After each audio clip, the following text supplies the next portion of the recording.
Let's go, guys. Welcome to the Man Utd stream. Hope you're doing well. Hope you can hear me. That's the biggest problem I've had in the last couple of days. I'm not gonna lie. Wait up. Let me get rid of the thumbnail and the music. Seriously, this streaming stuff is hard work. It's hard work. I'm not gonna lie. It's not easy, guys. It's not easy because I'm having to work out whether you can hear me properly. So anyone who's joining straight away, the first thing I want you to do is make sure you let me know if you can hear me. That's the biggest thing. I want you to let me know if you can hear me because, well, it's important to me. Because yesterday we had a whole live show going on, and I found out right at the end that the volume wasn't working properly. So look, I've got my headphones in. I'm gonna spend the first minute or so just to kind of hear myself. Actually, let me just see. Hold on. Let me hear that you can hear me. Okay. Let me see. Here we go. That sounds good. That sounds good. Yep. I can handle with that. That sounds better now. I've worked on making sure my volume sounds better. Yep.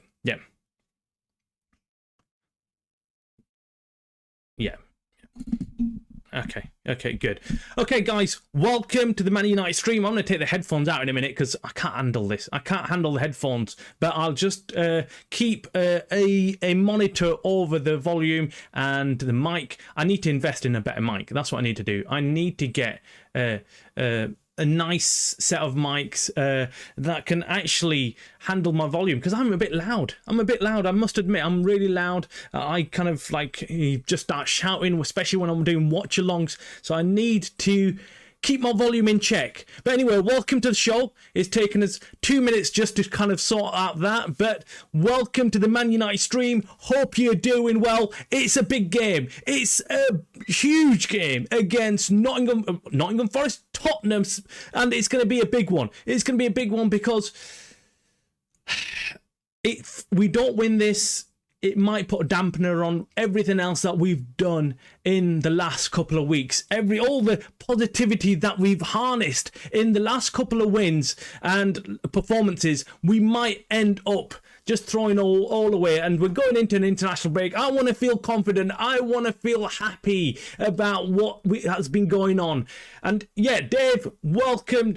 I'm at the stadium. I couldn't give a hobnob about what the quality of the game today because I know Fossil Football will be present. Just want the lads to get the win today. Absolutely, Dave. Bring us that confidence, my friend. Bring us that nice feeling, positive vibes. I love it. Dave, committed fan. I love that. Love seeing, mate. I hope you enjoy your day. I hope you have lots of cheer. I hope we can join in them cheers. And I hope we can absolutely get this win over the line because it is a must win. I've been thinking overnight. I was thinking, oh, maybe we can get away with, getting a draw, maybe even a loss. I'm not quite sure how it will go down, but it's something that we can. Can we handle? And I was thinking, no, we can't. We need to go and win this game. So nice to see you join in, Dave. Thank you, like always, dropping your comments. And if anyone else wants to share their predictions of today's match, please let us know. Now, I'm going to go straight into the team news because I've come in pretty live a bit early. Normally I kind of slowly get into the show, and I like to kind of have less build up because I get too excited early on, and I'm always buzzing. I'm buzzing for a match to start, and I'm just jumping up and down. I'm bouncing off the walls, to be honest with you, trying to settle my nerves. But I thought I'll jump on early today onto the stream and start discussing it with you guys, see what your predictions are. And the team news. Team news is very, very crucial. And I said it yesterday. I think, Dave, you were probably watching the show yesterday. And I said it in the show yesterday. I said, you know what? I can expect things to change. And I don't know whether I get the credit, but I should get the credit for this. I said Harry Maguire probably going to start. I said Mazraoui probably going to start. And Sesko probably is going to get dropped to the bench. That's what I said. Dave is my witness here. He was watching the live stream. He was actually going through the entire show with handling that disgusting audio as well. I mean, Dave, I have to thank you. I must have tortured your ears with that disgusting audio. I rewatched the show later on and I was like, how did people stick around? How did people want to watch the show despite the audio being so wrong? And it sounded like a bloody frog. I sounded like a frog. Anyway, Dave says, from my view here, the lads look, they are prepared for the game. Let's just hope they actually get us the win. Well, yeah, man. I think it's a good lineup. I'm really happy with that. Rúben Amorim's gone and changed the team, because I don't think last week's performance away from home was good enough. Yes, we just about got the draw, but I thought defensively we looked weak, and in comes Harry Maguire, giving us that stature, giving us that presence for the crosses, because we didn't handle the crosses. We conceded 2 goals in this early of the second half against Forest because of the crosses that came in, and no one could handle it. That's why Harry Maguire absolutely has come in, and I think it's a very attacking lineup. We were all saying about Ahmad being wasted out in the left wing back position, right wing back position, saying, oh look, he's too far back. He doesn't get the opportunities that he should be going forward, and he is one of our most attacking players. So why not put him further on the pitch? So I think this is what Rúben Amorim's done. He's looked at the team and he's thought, yes, I will. This is the lineup, by the way, guys. Let me just bring the lineup. There's a lineup. So as I'm discussing, I've already explained to you. Senny Lemons in goals, of course.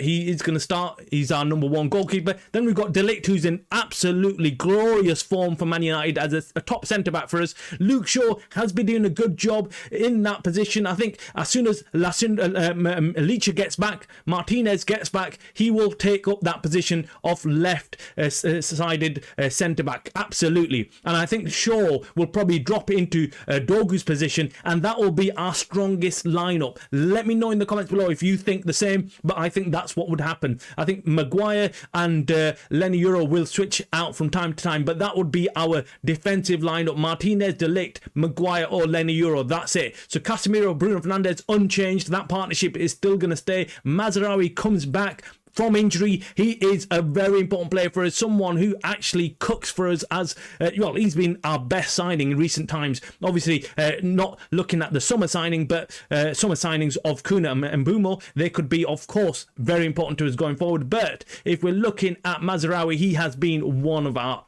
best signings, without a doubt.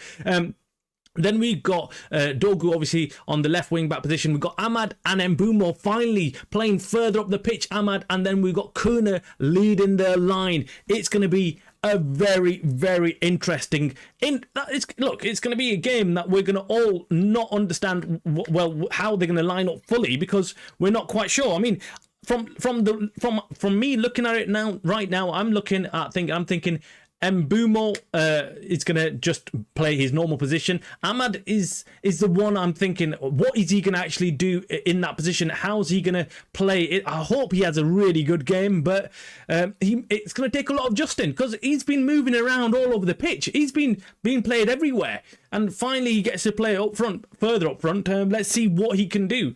He could either come good, or he could struggle adapting to the game as quick as possible. Actually, let me just quickly show you the lineup for Spurs, because that's interesting as well. They did have a game this week in the Champions League, in Europe, isn't it? Yeah, so Champions League, yeah. So that's their lineup. Koulibaly up front strike. That's surprising for me. I didn't think he was going to start, but he has. Richarlison, Simmons and Johnson. And then we got Sarr and Paulinho. And then we got Spence, Van de Ven, Romero and Porro and Vicario in goal. It's a lineup that they've gone with a few times now, and it's a solid lineup. It's a solid lineup. The two in the midfield, Paulinho and Sarr, are the ones that we really need to pile the pressure on, and of course we need to watch and make sure we keep Van de Ven locked in the penalty area, if we let him out and make them marauding runs all the way through the defence, we're going to be in deep trouble. Jim, welcome to the show, my friend. Like always, thank you for joining us. Let me know. So you think it's a 3-1 win? I love the confidence, Jim. I love it. Do you know what? That's what I'm here for. I'm here to harness the confidence, get the good vibes from the fans, and then let's go and watch it together, and hopefully we can enjoy a win. Dave's already feeling confident. He's saying that the players look like they're up for a game today. They have to be. They have to be. Today is a big day, not just because, look, we need to get the win.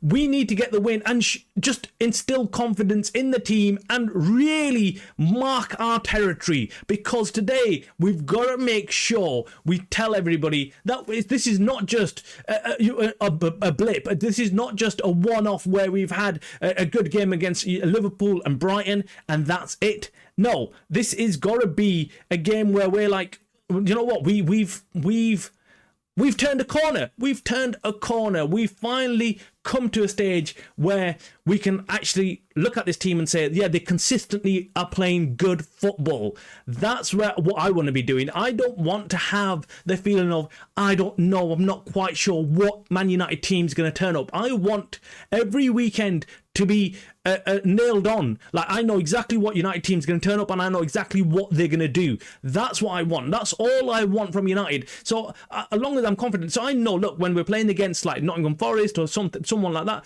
I know who's going to turn up and what kind of game we're going to have. In recent times, we've not had that. We've not had the confidence to say what the scoreline is going to be or what prediction to make, because we don't even know what team's going to turn up. We don't know what the players are going to be like and what they're going to play like. However, in the last 4 or 5 games, I can see United playing in a distinct way and keeping it that way, playing in that way no matter what, no matter who they're playing. Spurs is going to be a huge challenge for us, huge challenge, but their home form hasn't been great. We were going through the preview show yesterday and we were looking at how their home form hasn't been great. I think they've lost 3, drawn 1, and won 1 in the last 5 at home. So, but the other side of the coin is United away from hasn't been great either. United haven't won a lot. They drew against Nottingham Forest. Apart from the Liverpool game, they've not really done any major things away from home. So is it going to just balance out and it's going to be an equal game, or will United be able to actually looking at on paper, look at our teams, man. United are clear, surely. I mean, look up front. Kolomwani, Kuna. I take Kuna all day long. And Mbeumo, I'd take Mbeumo over Johnson all day long. Simmons, come on. Ahmad is clear. Then we've got our midfield, Mazraoui, we've got Casemiro, we've got Fernandes, we've got Dogu. Of course, they're clear of everybody there in that Spurs team. And the defence, apart from Van de Ven. Van de Ven obviously is really good. Spence is another one who's up and coming class act. He looks really, really good. Porro, do not rule out Porro as well. He's very good as well. But overall, I think United have got enough in their team to cause a lot of problems for this Spurs team. Well, obviously, Jim and Dave seem very confident. I love the confidence. I love the fact that we can actually look forward to this game and be like, right, okay, yeah, we can turn up, we can do a job. Last year we were like, we don't know what's going to happen. We don't know whether we're going to do well. We don't know whether we're going to actually succeed today, whether we're not. It's always been a catch-22 situation. You're confident, but you're not confident. I mean, the actual final, Europa League final, just says it all, didn't it? We were never sure what United are going to turn up like, whether United are going to turn up and actually cook, or whether United were going to turn up and just put in a performance like they did. And well, it was the latter. They came in and they put in a poor performance. But this is revenge time. Let's not talk about negative stuff. Let's talk about positive stuff. And the positivity is that United are out to get their revenge. Yes, Spurs, you better watch out. United are on a warpath. They will come out today. If they're not, the players need to get this win just for the fans who travelled out there to Bilbao last year all the way to watch the game and then get a dud performance like that, it was horrendous. I mean, look, for me personally, I would love for United to get a job done today. I need them to go and just get aggressive football going. Aggressive football. That's the way we like it. Aggressive football. I'm just getting a few messages from my friends and stuff who obviously are going to be watching the game as well. Yeah. Look, it's gonna be a big game. I mean, I know rival fans will be watching us as well, because of course they'll be watching us because they'll want to make sure that United don't get further up on the table, because we're a threat to everybody. I mean, there's everybody, all rival fans, all they care about is Man United and where they're at on the table. I mean, it's weird, isn't it? It's weird because you think, why would they care? I mean, they've got Liverpool fans, Arsenal fans. They're above us. Man City, they're above us. But why would they give a shit about what United are and what they're doing? But they're all fearful. They're all scared because they know they can't let this sleeping giant of a club wake back up again, get back off its knees and start playing serious football and start cooking. And look, United are making the right moves off the pitch. We've heard that United, who they're looking to sign, transfer news is hotting up. United tried to hijack the Mark Gui deal as well for a new centre-back. Again, very good news. I like the noises coming out of United. I like the fact that United are going after these kind of players. So let's wait and see, guys. Let's wait and see. The team news, if you've just joined us, is that Harry Maguire has been drafted in to the first team. Lenny Ura has dropped to the bench, and I suspect it's because of the first goal that went in for Forest last week. There was some criticism over Lenny Ura not looking behind him, leaving Ahmad to deal with Gibbs. He should have dropped back a little bit and helped him out. In fact, it should have been his man. He should have got, because Ahmad should have been going further out and marking, Hudson-Odoi. That's what he should have done. And I think, of course, Rúben Amorim's probably looked at that and thought, right, okay, I need someone like Harry Maguire in there who can header things out quite easily. You don't want Spurs turning up knowing full well that, look, if United are playing the same team, that they might come in and just make it hard work for us and put in all the crosses and get as many crosses in. And, you know, if that's the weakness to United, then they're going to exploit it. We can't allow that to happen. So we've got Jim, by the way, I've put a new clock on. I've put a new clock on for you, my friend, because you told me last time, the clock that you've got, I've got it kind of counts. Was it counting down? It counts down, doesn't it? It counts down, and you're not too keen on that, and neither was I, to be honest with you. But it was part of like the whole setup that you have. So you get the whole scorecard by one play. Okay, the players are now walking out onto the pitch, guys, ready to go. Thomas Frank ready as well. Here we go, guys. Here we go. Big match. Right. So the scorecard. Let me. I've got to keep this on because I've got to put the timer on as well. I've got to start the timer. Yeah, I've got to start the timer. Remind me. And actually, saying that, I've got to do a few other things as well. So let me go on to full screen here. Let me go on to the scorecard as well. So they're just pointing up the team sheets. Yeah, as it is, they've got Sarr, Paulinho in the centre. Javi Simons is an interesting one as well. You know, Javi Simons playing for them is interesting. I'm hoping that he has a quiet game because he could be quite destructive for United if he starts playing. We've got Bindia, Dalot, Mount, Zertsky, Yoro, Ugarte, Haven, Sesko on the bench, and Fletcher. We haven't got Martinez. Those of you might be thinking that Martinez would have been on the bench. He's not on the bench. Martinez is not featuring in today's game. But as I said, there was some controversy about him maybe joining up for his international duties. If that happens, I wouldn't be happy. I wouldn't be happy. I'm not happy bunny if that happens, man. I do not want him to literally be rested by United, not playing any games, and then he suddenly jets off to bloody God knows where to play for Argentina. What's all that about? Seriously. I mean, as a Man United manager, we need to keep keep tabs of that and say, no, that's not on. Anyway, guys, the match is ready to be kicked off. Ready. Gonna kick off any minute now. Any minute now, we will get the kickoff to this game. Man United, the players all in huddle. They're all giving each other high fives, getting ready for the game. Man United players are. They seem pretty pumped for the game.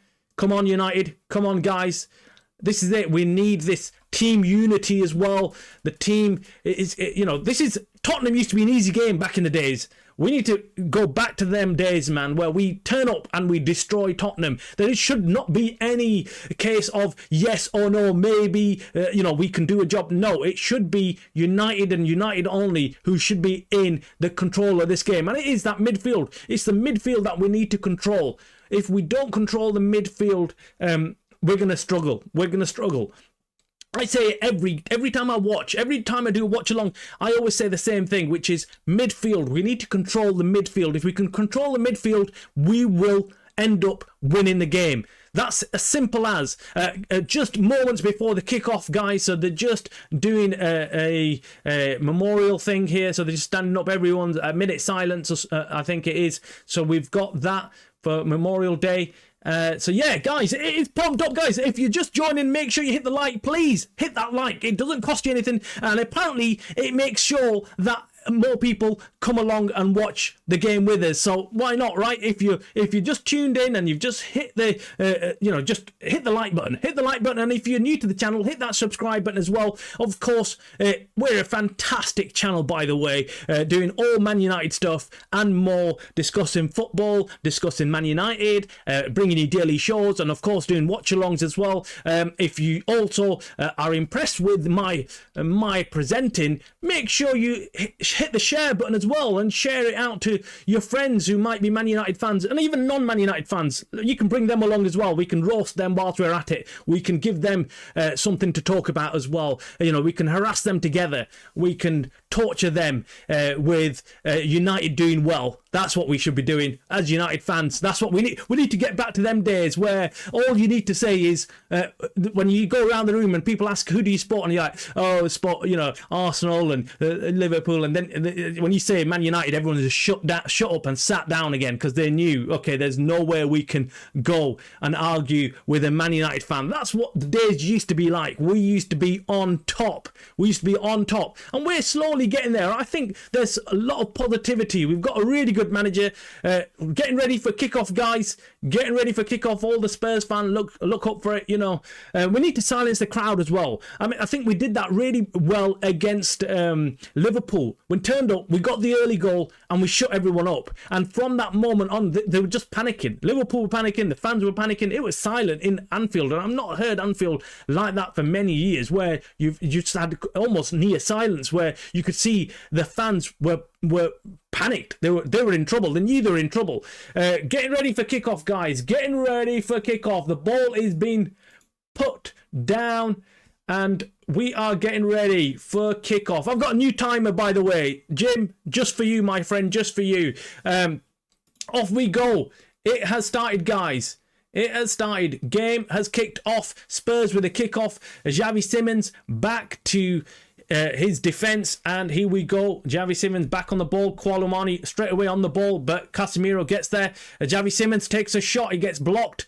This is a fast start on the game, and Ahmad gets fouled, and it slows down now, and Ahmad gets fouled on the edge of his area. What's he doing on the edge of his area? Still doing some defensive work, I see. Still doing a good job. That's what he's doing. Anyway, guys, so as you know, if you watched games with me, that was a bit of a mistake by Sonny Lemons, and it's gone out for a corner immediately. It was passed back from De Ligt straight to Sonny Lemons. Sonny Lemons kind of messed it up. What happened there? Just weird. He just passed it back.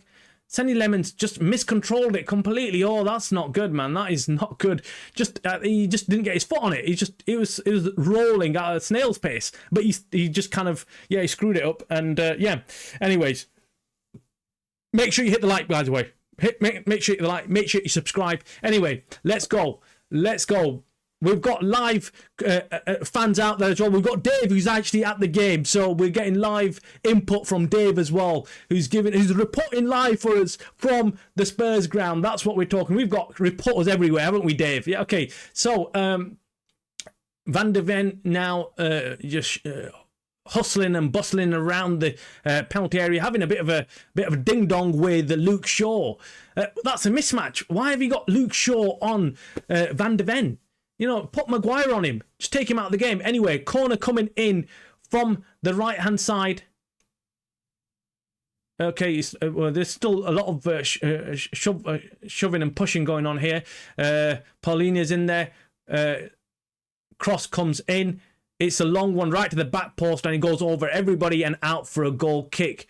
Kolomwani now featuring a little bit more for Spurs. He had a very good game in the midweek against Copenhagen. They did really well against them, actually. Made the game look quite easy. But this is different.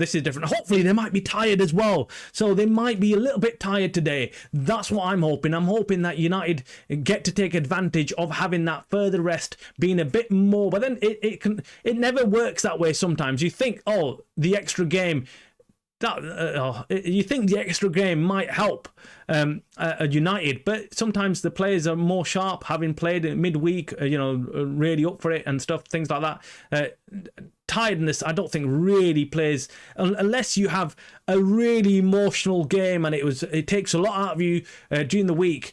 I think the 3-0, it was a comfortable win for them. I don't think many players, it would have been more like a training game for them rather than an actual competitive game. It felt like that anyway. It felt like they were just coasting throughout the game.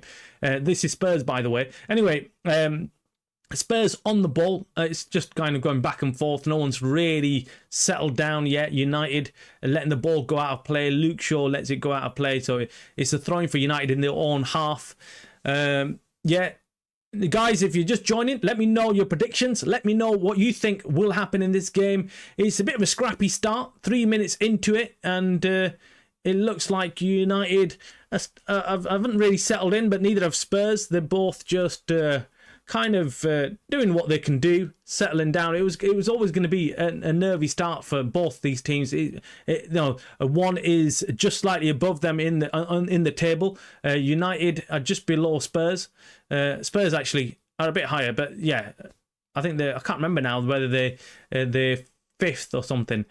But this is the big game for both teams. Both teams need to kick on with this. And Thomas Frank will want the best out of his team. Last week, they lost against Chelsea. That is something that we need to probably take advantage of. If we can get an early goal, again, it will make them nervous. Mazraoui on the ball, going down the right wing. Ahmad now joining him. Ahmad playing on the right wing rather than the left wing, as we saw. It's Mbeumo who's playing down the left wing, so that's interesting as well. Mbeumo playing down the left wing and Ahmad playing down the right wing.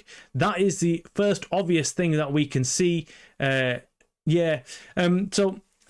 it's another one. I think they might interchange. I think throughout the game, I think Ahmad's going to keep switching with Mbeumo and switching sides, and both can quite comfortably play both sides. I think I'd prefer Mbeumo playing in his position of Mbeumo running down the right wing. By the way, crosses the ball in, but it gets intercepted by Van der Ven, and he's offside anyway. Mbeumo is, so that is a free kick to Spurs. That was a good run. It looked like a good. Is it offside? He checks back a little bit, but he goes again, Mbeumo, and it was a poor ball anyway by him into the penalty area because only Kuna was there, and Kuna was not going to get to it. So Kuna's playing as strike through the middle for us. Ahmad playing down the right wing, but he's doing a lot of defending here. He's dropping back into the midfield whenever he can, and so is Mbeumo. So we're playing quite a defensive shape.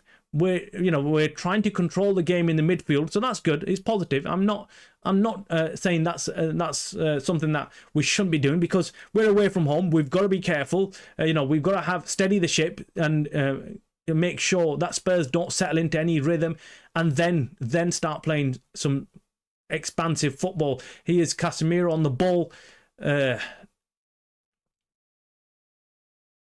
Casemiro with Bruno. Bruno needs to come good as well today. I mean, Bruno, I feel like he's been having quite a lot of quiet games. I think he needs to chip in with some goals as well. I feel like he needs to get up further. Kuna says he's been fouled, but he hasn't, and game plays on. Simmons running forward says he's been fouled, but he goes down. This is a bit all over the place, guys. All over the place right now. Casemiro settles the ball down, gets fouled, but play carries on.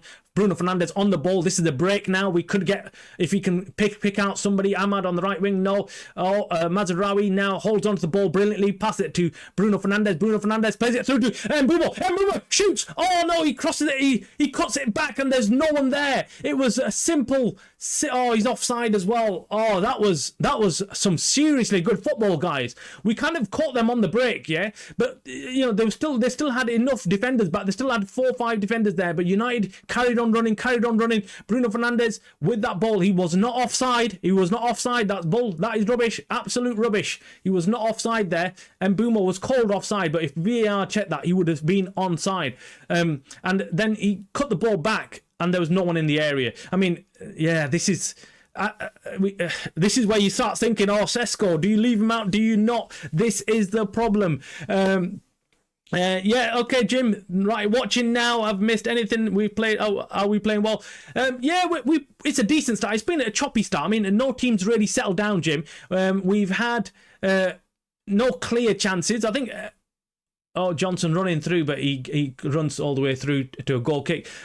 No, I think United have started pretty well. I wouldn't say their setup's pretty good, and Mbeumo has been the danger man. He's now twice got into very dangerous positions.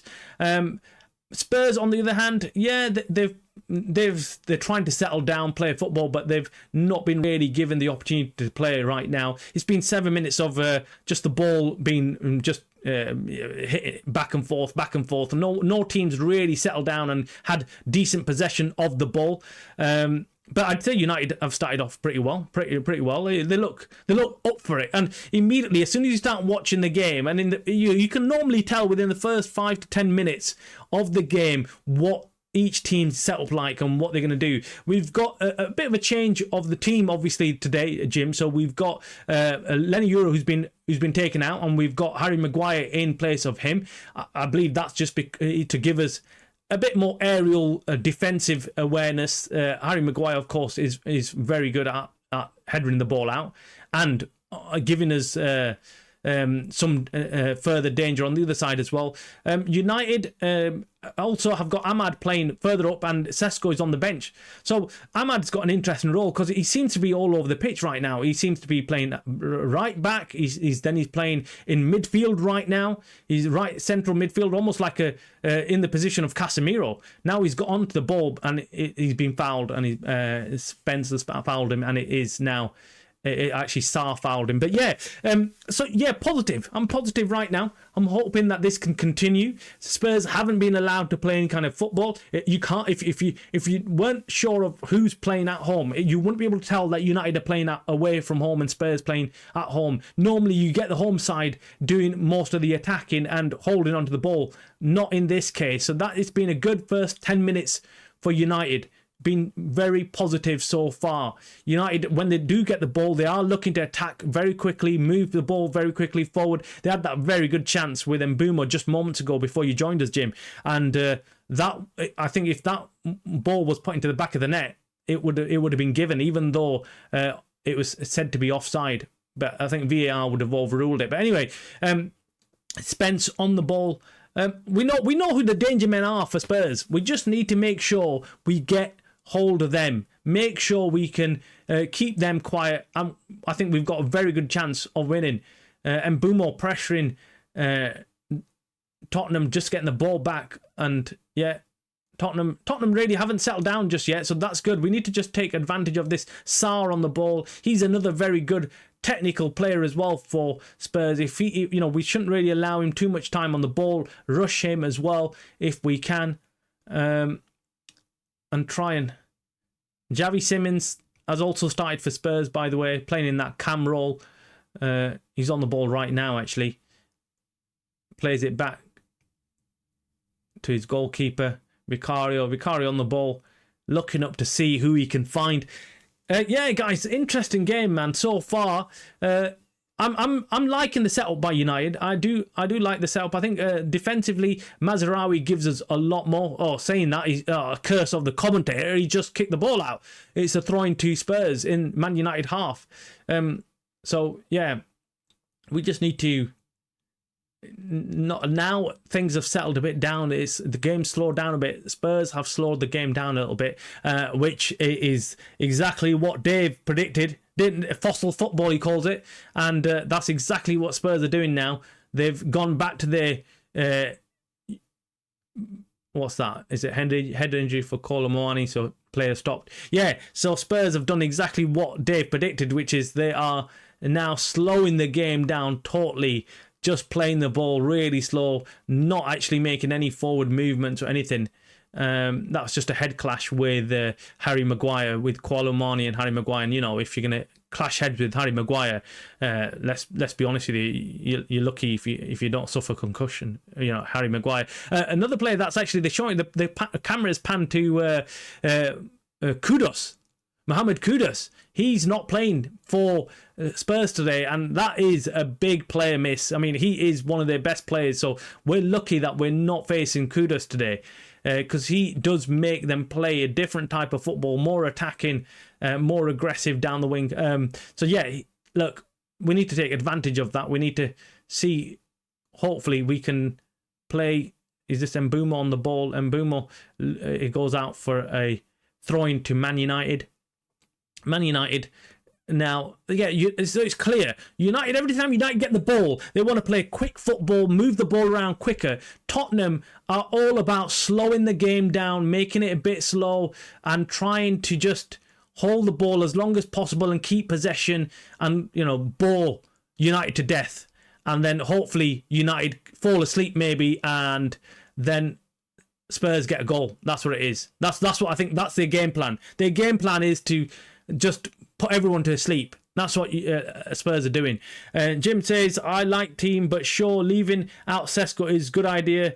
He needs game time, but we have too many forward, especially for one game a week. Yeah, I agree. Look, I think Sesko, it's funny because the chance that we got early on, where Mbeumo cut it back in, and it was just begging for someone to be there, just to knock it in the middle of the penalty area. But there was no one there because Kuna isn't one of those players. He doesn't like sitting in that position. He likes dropping back as well and getting on the ball. He likes collecting the ball and moving forward with it. That's the difference. And whereas Sesko would have been there, I think Sesko would have been there and might have got on the end of it. But then this is all would, could, should, but we're not quite sure. I mean, look, Sesko hasn't been scoring a lot of goals. But again, yeah, he does need game time. Personally, I do think he needs to play these kind of games. But look, there's plenty of time left. I think if things need changing, you can bring Sesko on, especially when the defenders are a little bit tired. He might get more room. But right now, United doing a defensive job on Spurs. They are all dropping back, making sure Spurs don't get any options going forward. So they're forcing them to just simply wait, and he crosses the ball in, and it goes all the way across to Colomani on the other side. So Spurs have the ball right now. Spence on the ball, but United have just jam-packed the penalty area. They've got plenty of players behind the ball. In fact, everyone's behind the ball, even Kuna, and they're all camped on the edge of their own penalty area. So they're trying to frustrate Spurs, make sure they don't give a goal away. And that might be, defensively, we've been pretty bad. I mean, after the Forest game, there was quite a lot of discussion about how United have leaked so many goals this season. Yes, they've scored plenty of goals. I think they're up there in the first top 3 for scoring goals. But they're also up there, I think, in the first top 3 for conceding the most goals in the Premier League. Not very good. Nish, welcome. How you doing, Nish? I hope you're doing well. I want Mbeumo in the right wing role and Ahmad in the 10. Yeah, I was thinking the same. Look, I don't want Ahmad to be playing that role. I prefer Mbeumo to be playing his actual normal position, because why would you move out a player that's doing the most damage and put him in? Oh, massive chance for Richarlison. A header coming in, but he misses it completely and he goes out for a goal kick. And Mbeumo has been doing all that damage, scoring all those goals for us in recent games. Why would you move him out of his position? I don't know whether it's just early right now, so they're going to shift him onto that his normal left wing back position once the players get tired or something. But right now, I'm not liking the way Ahmad is playing in that position, and so is Mbeumo. I don't want Ahmad to be playing in that position because he's dropping back quite a bit, and he's doing what Kuna was doing last week. And for me, I'm not keen on that role for Ahmad. I was expecting him to be playing further up on the pitch, expecting him to be doing a more attacking. I'd prefer Kuna to be sitting in his position. I'd prefer Mbeumo chance coming in again for Spurs. They're getting on the ball a little bit more now. Spurs are putting in them early crosses in for Richarlison, who's a danger man as well. So yeah, that was an early cross from Brennan Johnson. It was well cleared by actually De Ligt in the end of it all. So yeah, I agree with you, Nish, man. If you're watching the game and you can all see how United have set up, it's not what we're expecting. Ahmad is playing pretty deep, in fact, very deep in his own half. Not what I was expecting. I was expecting Ahmad to be playing left wing. And I thought right wing would be Mbeumo, and Kuna would be playing in the more central role, and maybe even playing more as a drop back midfielder. Here we go, Spurs on the attack, but the ball goes out for a throwing. If I were Ahmad, I want to move. Yeah. Ahmad just look. It's not fair on him either because we're asking him to play a role. I mean, last week I was complaining about how we were playing Ahmad in the right wing back position, saying, "Oh, look, it's not fair. It's not fair because Ahmad is being asked to do a job which really he's not very good defensively. We know he's not, and he won't be the first. He'd be the first one to admit that. He'd be the first one to say, "Look, defensively, I'm not very good. Defensively, I'm not that kind of player. I like attacking. I want to play attacking football." He is a natural right winger, an attacking winger. So why are we asking him to do a defensive job? But I think he's giving him a really fluid role, because right now I'm watching Ahmad, and he's now pushed up into that striker role. Strange what's going on. But look, if we can keep them guessing, that's brilliant. Now, yeah, so Ahmad is playing really forward now, but I think his role is to come back again and drop into the midfield every time they get the ball. So every time Spurs have the ball, he drops back into the midfield. Every time United have the ball, he changes his position and goes further up on the pitch. And now he's got on the ball, he's further up on the pitch, plays it back though, he's moving back, and he comes back and plays it to Luke Shaw across to Dogu. And Mbeumo making that forward run, but Dogu doesn't play the ball forward, man. Does not play that ball forward. Dogu is not that confident when it comes to playing. We haven't got anyone good on this right wing back position, unfortunately. Someone who can play the ball early, someone who can play a good ball forward, and that's our problem. Our problem is we haven't got the players in the wing back positions. I'm being honest here. We need better players. We do need better recruitment as well to get these players in. Look, Rúben Amorim's making do with the players he's got and pushing them to play these positions, but unfortunately, I don't think we're getting the best out of this formation under this current team. Anyway, let's talk positive. Let's be positive. It's 0-0. I'd say Spurs have got into the game in the last 5 minutes now. Spurs are playing a lot more passing football, playing a bit more. They're holding on. They've definitely had more possession of the ball. United, on the other hand, in the last 5 minutes, have somewhat lost control over possession of the ball and are doing a lot more defending. And Spurs are now really pushing United and trying to play them balls forward to Richarlison and Simmons, and yeah, trying to get something out of this game early on. We're going to win this, definitely. Yeah, I don't know. I've got this feeling. I'm thinking the same, Nish. I'm looking at this game and I'm thinking, this is the best Spurs are doing right now, right? Okay, and they're not really causing us any issues at the back. We look comfortable. The players don't look nervous. The players look relaxed. These are the United players. They just look like, this is not hard work for them. And I think our chances that we've had with the Mbeumo one, I think that was a very, very good chance. And we just needed someone to put the ball in the back of the net. We needed someone to be in the right position at the right time there, and we could have done some damage. Anyway, Kuna on the ball. This could be a chance, guys. Kuna on the ball. Takes a shot. Oh, it gets deflected out. Oh, Saad blocks that shot. That is it, man. This is it. Kuna, he gets on the ball really early, controls it. Romero didn't know which way to go. He handballs it. He handballs but it's just on the edge of the penalty area. Kuna carries on playing on. And then Ahmad and Kuna, in fact, clash with each other. And that's where the ball just kind of knocks. Yeah, Ahmad's running on.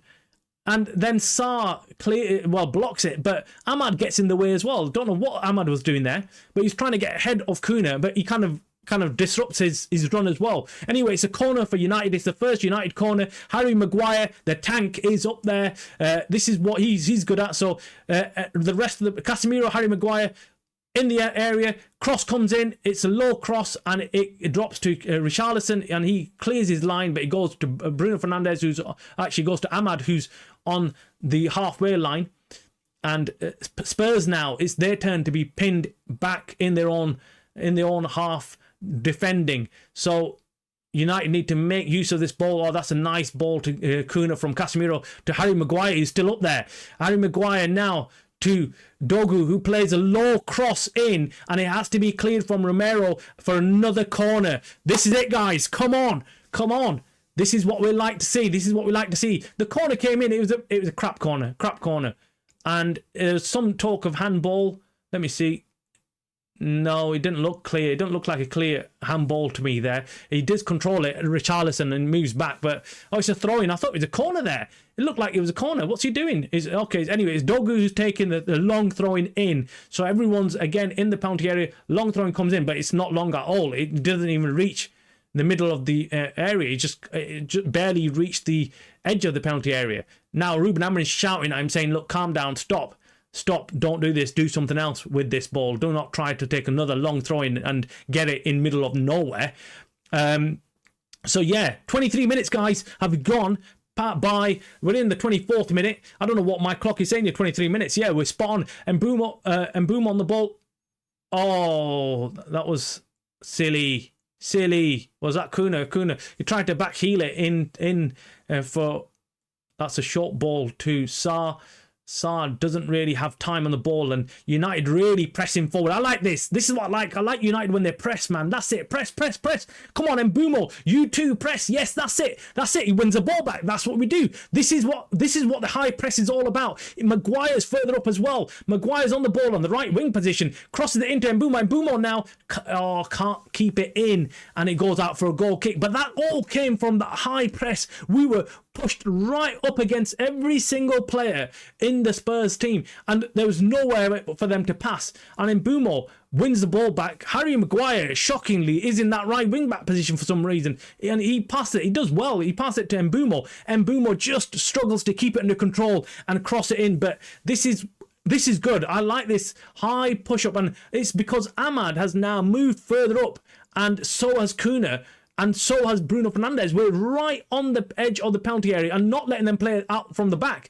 And Vicario plays the ball to Van de Ven, who now has to play it back to Vicario. And this is all happening on the edge of the penalty area. And there's about 5 Man United players right on the edge of the penalty area, not letting them play out from the back. Now Spurs play out from the back, but it goes to Harry Maguire and it goes to Casemiro, and United have the ball back again, and they've calmed things down a bit. Jim says we need to score as quick as possible and then score again in the second half.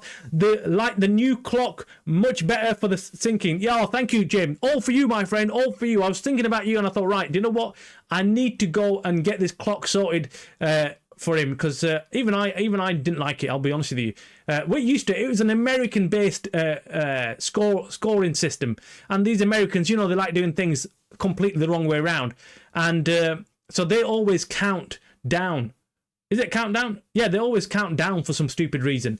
But of course, we're used to counting up. But anyway, Simmons on the ball, making a run through the middle of the pitch, but United smother the ball, get it off him, and they go back again. Now it goes back to Xavi Simons, who's got the ball, he's on the ball. We need to keep him off the ball. Xavi Simons is a tricky customer if he starts playing. So, yeah. And United now all behind the ball, and Spurs are playing at a snail's pace again. They've just slowed the game down totally again. They just hold every player that Spurs have got. They just hold on to the ball. But Spence makes a darting run, and it goes out for a corner for Spurs with a clearance.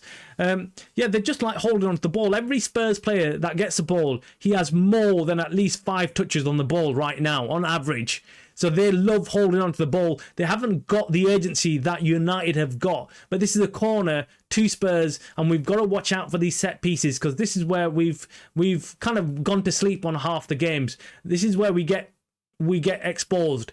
We need to make sure, and Spurs are all lined up here. They're ready for this cross, man. And everybody is in the penalty area here. Cross comes in, and it gets cleared, and it goes to Mbeumo, who's looking forward, past it to Ahmad. Ahmad running forward. Can he get it? Oh, no, Spence kind of gets it, but then he doesn't clear it, and he goes back to Ahmad. Ahmad now on the ball. Can he get forward? No, Paul comes in and makes a last-ditch. It's Brennan Johnson, who makes a last-ditch tackle, and it goes out for, it looks like a throw-in. Let me just see. That was a good counter-attack by United. And Mbeumo on the ball, plays an early ball down the wing to Ahmad. And this is the danger area Ahmad should be playing in. Ahmad goes there, pesters Spence, who can't control the ball, and then he loses it. And then he's going through on goal, and then Brennan, if he wasn't there, he would have been through on goal. But Brennan makes that tackle right on the edge of the penalty area. Is it a corner though? I think it is a corner. It's a corner to Man United, and now the other way around. United now all piling up into the penalty area. United players, Harry Maguire, Casemiro, all the big boys in there, ready. What the hell's going on there? De Ligt looked like he's got in a tangle with. Who the hell was that? De Ligt's not happy about something. He's not happy. I think it's Brennan Johnson. Brennan Johnson's been given a yellow card. Well, if he's been given a yellow card in the penalty area, surely that's a penalty. Even if the ball's... I don't get that. The ball's... maybe it's a dead ball, maybe. That's why he's not giving a penalty. But that's just weird. That is weird. So Brennan Johnson has fouled De Ligt. De Ligt's not happy. Brennan Johnson's been given a yellow card whilst the corner's just about to be taken. And they're all scuffling in the area. And Brennan Johnson's still making it hard work for De Ligt. Cross comes in. It's a crap bloody cross, man. Why don't you clear the flipping first defender? I don't get that. You're flipping professional football players. How can you... Even I could flip and cross the ball over the first defender. I mean, you spend all that time waiting to cross the ball in, and then you can't even clear the first defender. Put it on the bloody money. Just put it in the middle of the area. Just so silly. We waste these crosses, man. We waste these flipping crosses. I can't remember... I can't think who... Was it? I think it was Bruno Fernandes who took that. Absolutely diabolical. Shit cross, man. Seriously, irritating. That is irritating for me. Just don't get that. Don't get that, guys. Anyway, guys, I hope you're enjoying the stream. I hope you're enjoying the watch along. If you're new to the channel, always hit that subscribe button, guys. And if you're just watching along, hit that like button as well. It helps get the stream out to more fans out there who can watch along and hopefully watch this game and be happy with the scoreline and be happy with United's performance. But yeah, so need to calm down a little bit. I think we need to make more use of those corners, man. These are important. Set pieces in the Premier League right now have become very important.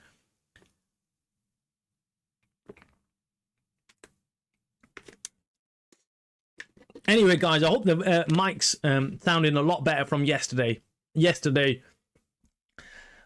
I need to get a new mic. I think that's down as one of my Christmas wish list. It's on my wish list. Getting a new mic, a new setup for the mic, because I think I can sound a lot more better. I can sound better than this. But anyway, it'll do for today, right?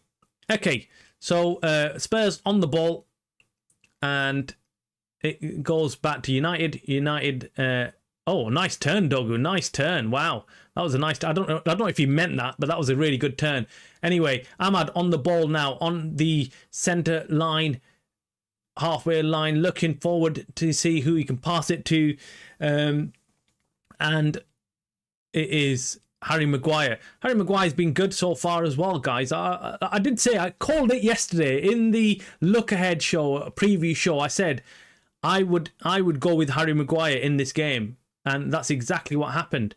Anyway, Bruno Fernandes on the ball, moving forward, plays the ball forward to Kuna. Kuna looking forward, looking up, crosses it in early, but no one's there in the area. And it drops to Kuna again, mismanaged. Dogu now crosses it in. Oh, it's a header. Oh, Ahmad. Oh, it's a header by Mbumo. But then Kuna on the ball to Ahmad. Ahmad, they're all in the penalty area. Cross comes in, and Mbumo with a header. Oh, it's a goal! Mbumo!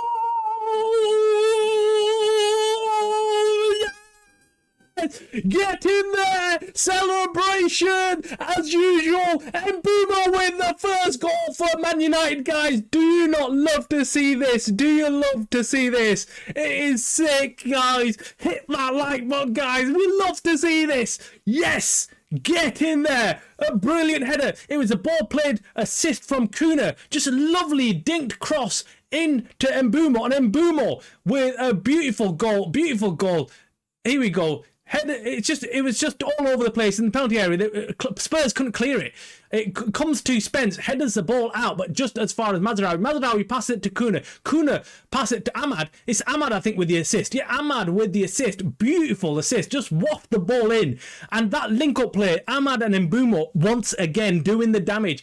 And Mbumo, he still had lots to do. He still had lots to do. It was not an easy header. He was not close to the goal. But he gets in between Porro and Brendan Johnson, and classic celebration, guys. Classic celebration. It is now becoming a familiar sight, having Mbumo score goals for Man United. What a signing this has been for United. Wicked stuff.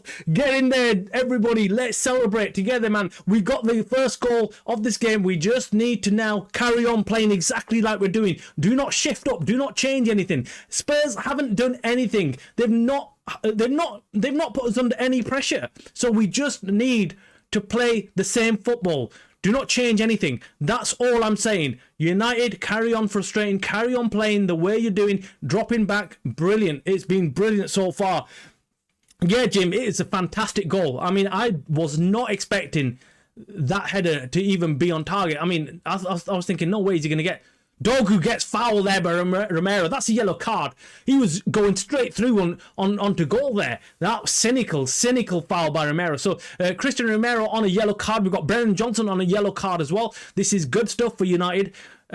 Yeah, that was just awful tackle. He had to make it because Dogu was like on a mission. He was flying. He knocked the ball past the Romero, and he was just going to be one-on-one with the goalkeeper if he carried on running through. Anyway, it's a free kick near the centre halfway line in the Spurs area. Spurs are now lining up in a straight line on the edge of their penalty area, all lined up in a straight line. United looking again to make this a count. So Bruno Fernandes is over the ball. Let's hope he can put in a better ball than a corner. A long ball all the way back to Harry Maguire, who heads it into the area now, and it goes back to Dogu, who plays it over the top, but it gets cleared by Romero. And this time Bruno Fernandes is running onto the ball. Xavi Simons it gets in there as well, and it goes out for a United throw-in. Wow, get our breath back, guys. This has been some good football so far from United. I've been really impressed. I've been saying to you straight away since this game kicked off, United look assured, they look comfortable, they look confident, they look like a team that are just oozing confidence, knowing that they can turn up today and do a job on Spurs. Romero on the ball, pressured by Ahmad. Now Kuna is pressuring Van de Ven, but Van de Ven is going for this long run, but Casemiro intercepts, and now United back on the attack. Oh, and Van de Ven gets up and clears the ball once again. I thought United were in again there. I thought United, having won the ball back and Van de Ven out of position, United could do some damage. But yeah, whoa, guys, it is all kicking off. It's all kicking off. This is it. This is what we like seeing. This is what we like seeing. I thought Van der Ven was going to do one of his crazy runs again. He started running, started from his own penalty area, started going forward and forward and forward, but then he hit the wall called Casemiro, and Casemiro got up, got the ball, and played it forward. And I thought maybe we're gonna counter him now. And Dogu on the ball. Dogu might get caught out here, but it's a United throw-in. No, it's not. It's a Spurs throw-in. He was cornered there. He didn't know. He didn't have anywhere to go. So Spurs with throwing now. Pedro Porro near the Man United penalty area is going to probably do a long throw into the penalty area. This is a new feature of all Premier League sides now. They've all got they all make use of these long throw-ins into the penalty area, so it's almost like a corner. So everyone's in the United penalty area lined up there waiting for the ball to be thrown in. But he takes it short to Sarr. Sarr plays it back to Porro. Porro looking to cross it in. Dogu blocks the shot, or blocks the cross, shall I say, and it's actually a United throw-in. Porro's kicking off with the linesman saying, what the hell are you watching? But I'm happy with the linesman. I think he's watching the game. That's what he's doing. Porro, get the hell back, and United get a throw-in, and Dogu now passes it to Shaw to make the throwing in. Guys, looks like United have got a game plan and they're sticking with it, and I like it. This is it. An early away goal, or you can't call it early, but it's a goal to United, and it's good in the first half. As you can see, I've changed the scorecard, by the way, guys. So I've changed the timer and scorecard, so you can now, keep up to play. Spurs now attacking. Brennan Johnson tries to cross it in. He goes out for a corner kick. Does it? Or no, it goes out for a goal kick. Dogu does really well there against Brennan Johnson. Brennan Johnson is what the key man that they're playing through. So every time they're getting the ball, they're playing it down this right wing, Brennan Johnson, and then everyone's piling in, including Spence from on the back post, looking for that cross to come in from the right wing, and they keep playing that same positioning. They keep doing the same thing, Spurs, down that right wing. But anyway, United win the ball back with Mazraoui, and now Ahmad on the ball, and Richarlison trying to keep up with him, but he can't. But Ahmad checks back and plays it to De Ligt, now to Bruno Fernandes. Bruno Fernandes being pressured, and that was silly. I knew he was going to lose the ball there. He's complaining to Ahmad to move forward, but you didn't flip and play the ball well enough. You panicked.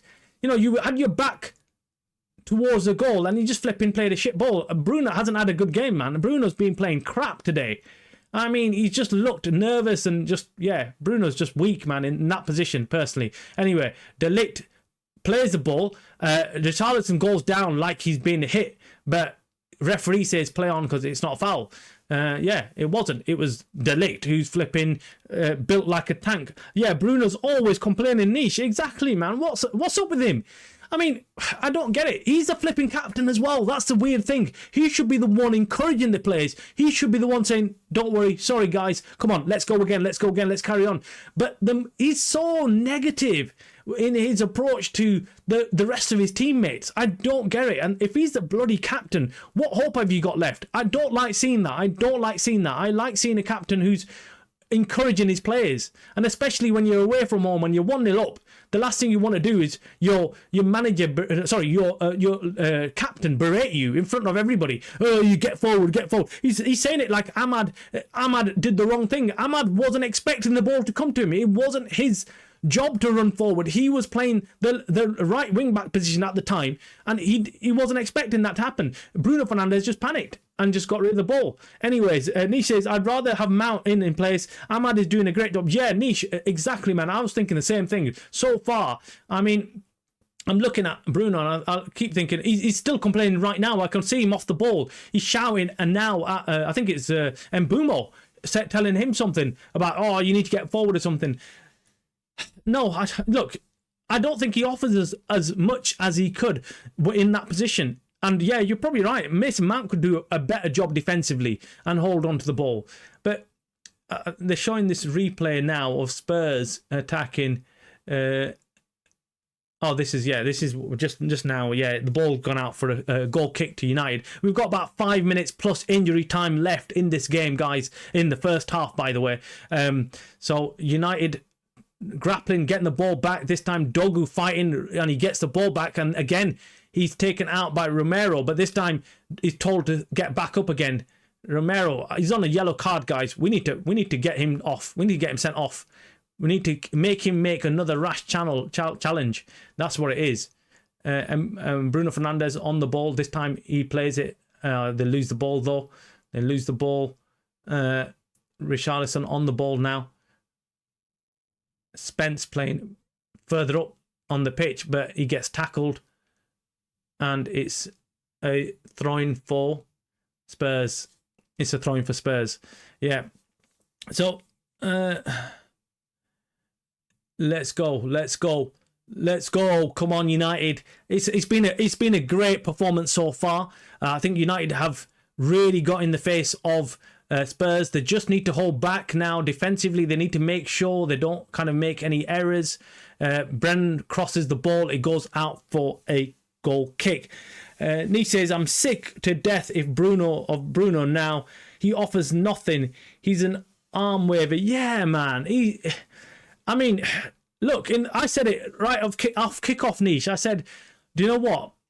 I know it sounds controversial, but I look at the team and I look at Bruno Fernandes and I think, in the last 4 or 5 games, he hasn't done much.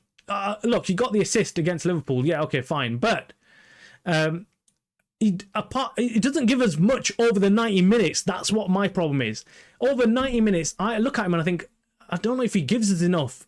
You know, is he a wasted player? Are we carrying him essentially as a United team? Are we playing someone who really shouldn't be in that position? Number one, and number two, he doesn't do much from that position. What is he actually doing? Yes, defensively, I feel like we could, of course, do better with somebody else or someone who can control the play from the back.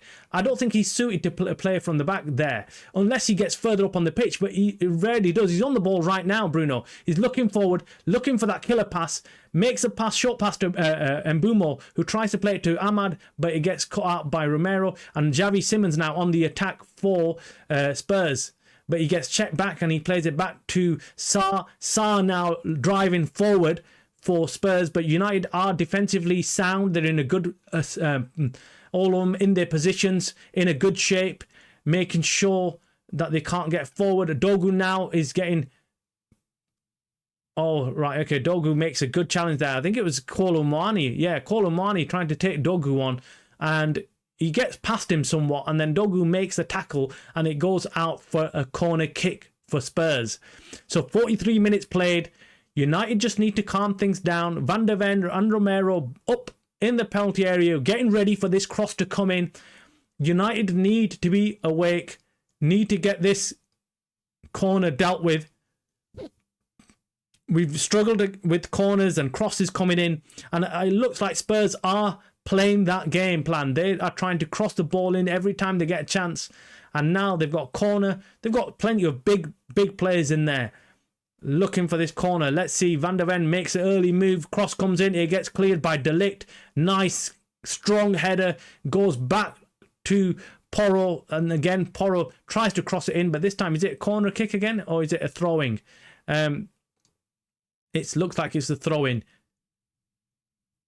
Thomas Frank there, sat there watching on. It looks like it's a throwing, but it's a long throwing again from Pedro Porro. Probably going to put it in, and let's see what happens. Throw comes in. It's a short one again. It's not a long one. It goes to Sarr, and it gets played back now to Romero. Oh, it's Spence actually. Spence on the ball now to Sarr. Sarr looking to play Porro now forward to Brennan Johnson. Brennan Johnson looking back to away from goal, moves back and plays it back to Spence. Spence now. United defensively, they're in a very, very good shape. They're not getting pushed out, and now they've won the ball back. This could be a counter-attack. Ahmad on the ball. Ahmad to Mazraoui. Mazraoui tries to chip it over the players to Ahmad, but it gets blocked out. And now Spurs on the attack again, but it goes to Dogu. Dogu looking forward, plays the forward ball to Kuna. Kuna trying trying to win the ball, but Van der Ven with the ball, and he plays it back to Vicario. Vicario plays it to, looks like it's Paulinho. Paulinho now plays it to Spence, and Spence is now running down the right. So Spence holds on to the ball, plays a long ball across field to Brennan Johnson. There's two here, Porro and Brennan, and Dogu has to mark both of them, but Mbeumo does get back. But anyway, Porro puts in a poor cross, and it goes out for a goal kick. I don't think there should be many extra time. It should be. It is. It's finished, guys. It's finished. First half's finished. Has it? It's finished. Yeah, it's finished. First half's finished, guys. It's 1-0 to United. Let us know your thoughts. Let me just change a few things around. So let's start the timer once again. I'm loving this timer, by the way. Yeah, I love it. Love this timer. Let me now go and change the first half as well, right? Let's change this to second half as well. So, guys, what do you make of that first half performance? If you're watching it yourself, what do you think at home?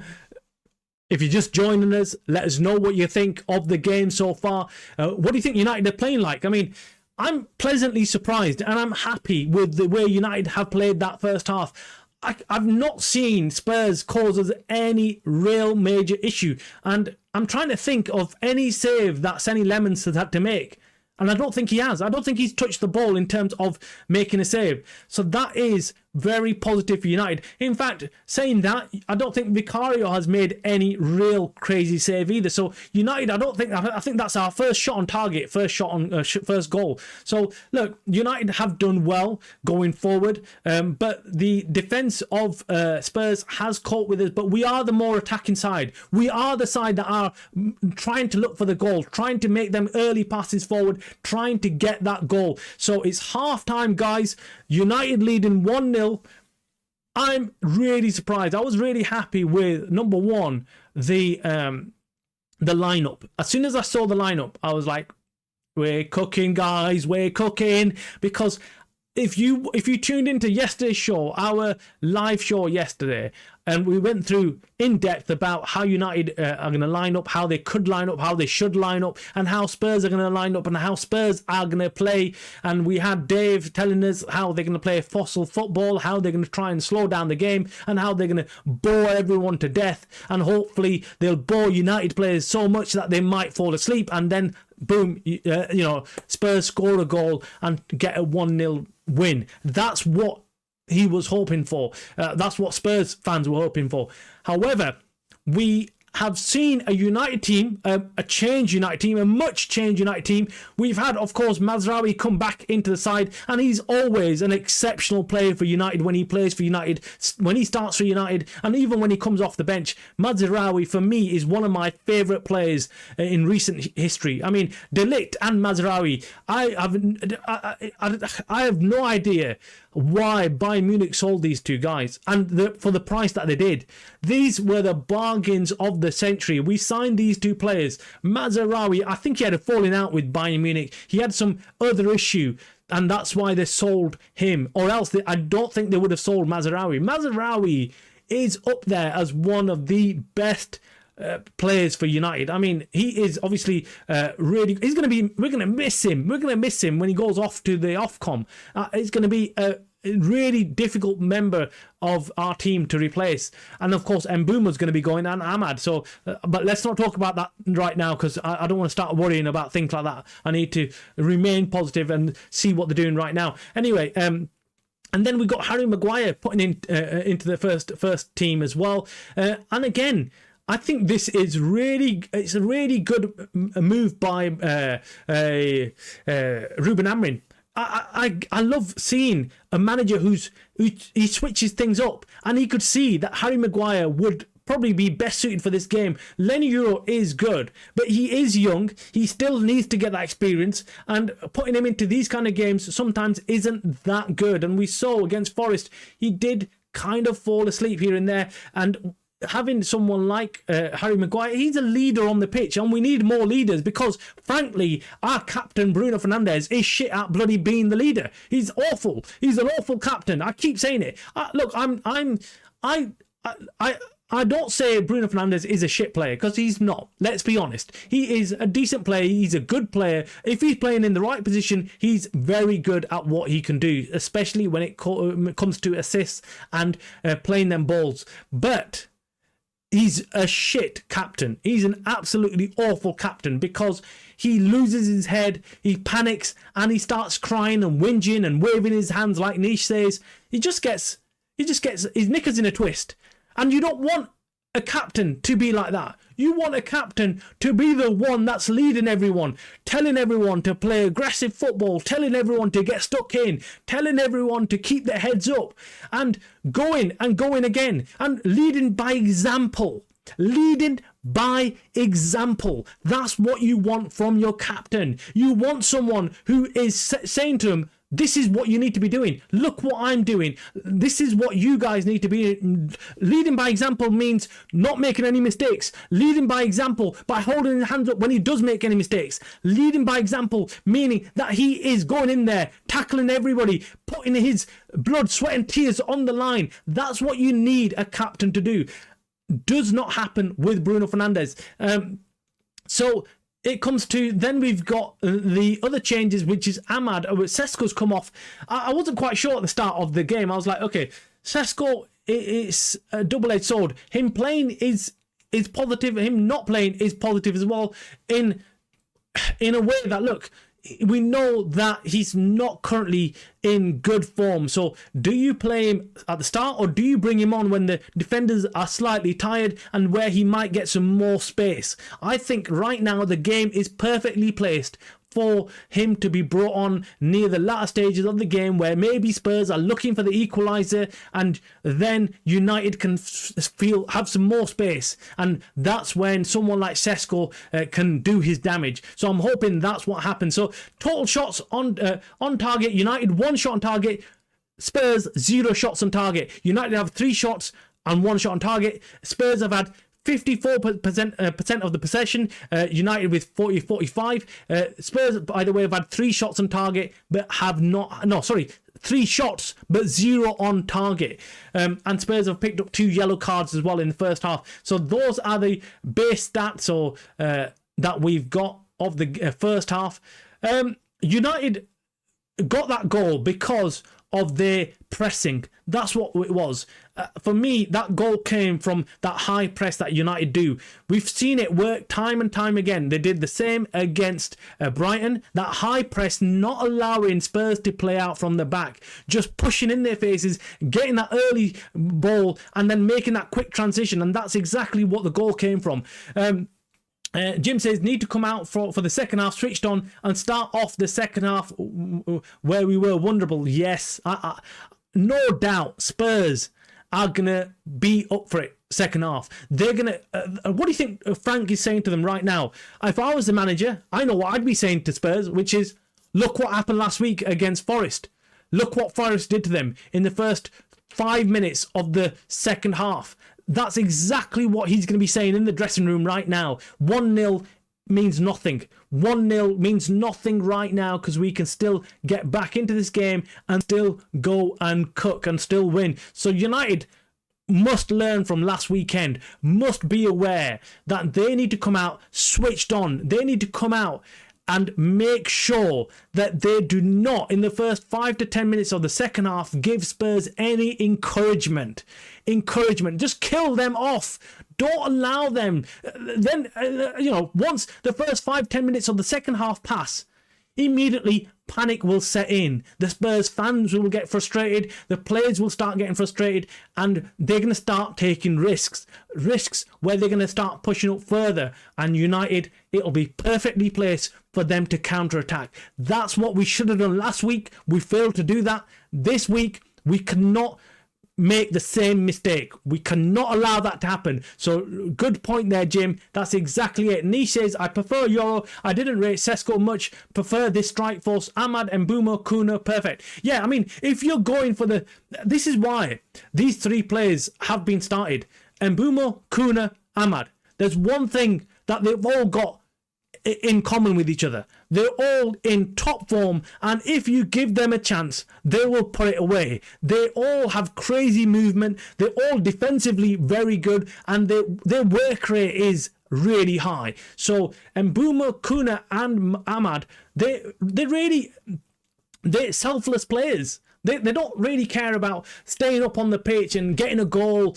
It's not all about getting a goal for them. It's about making sure that the team perform and making sure the team are getting the best out of everybody. That's what I love about all these three players that we brought in. They're selfless players. Kuna always drops back, always works hard. Same thing with Mbeumo. He could quite easily say, well, look, why am I going to drop back? I'm gonna stay forward. I'm your main man. I'm the goal scorer. Look at me. I'm on form. I'm not gonna come back and defend. But he does not do that. He comes back and he still defends, still works hard, still comes all the way back and still does a very, very good job for United defensively. And the same applies for Kuna. Kuna comes back so often, drops into that midfield, and he gives us that cover, because we all know Bruno Fernandes and Casemiro alone in that midfield can't do a job. They cannot do a job. They need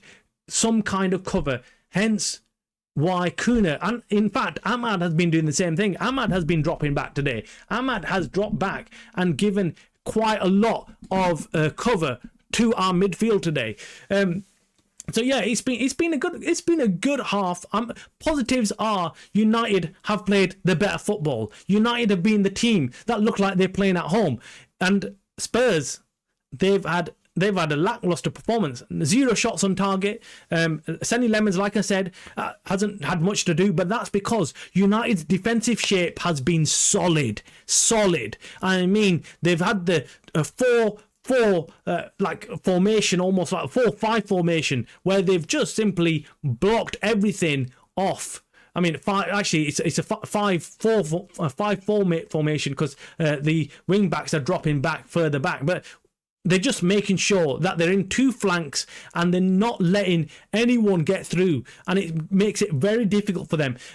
Jim says, we need to score another goal.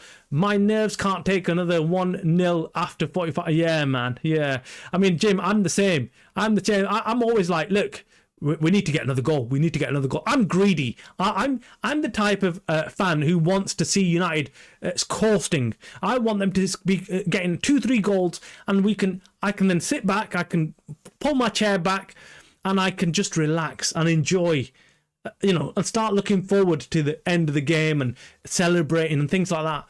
Don't get me wrong. I also enjoy last-minute winners, but that takes a toll on your nerves, doesn't it? It does, and we need to make sure we kind of hold out and get this win.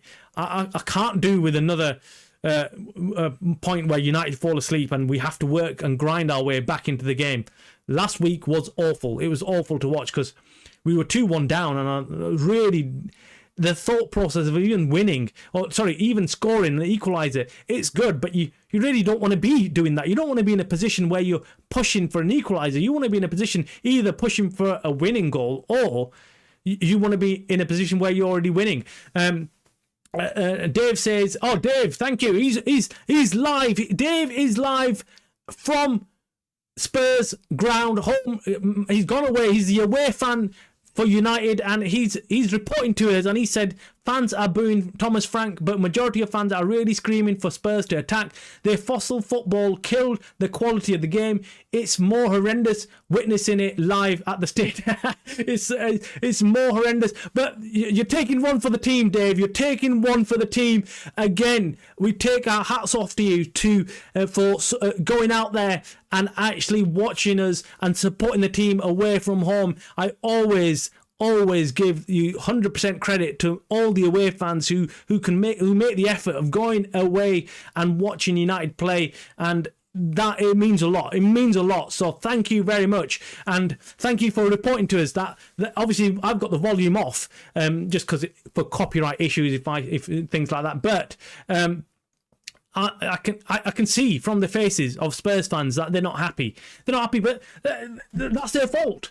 That's their fault, isn't it? Let's be honest. It's Spurs' fault because the Spurs fans have let this slide. They've let this slide because they don't care about the way Spurs play, because if they did, they would have been on their back saying, no, we want to see expansive, fast-paced football. But every time Spurs have got onto the ball, they slow it down. They allow United to get back into their shape. United comfortably run back all the players, get back into the shape, and then they just they try and break United down, and it's just a boring watch. Whereas United are looking for that counter-attack.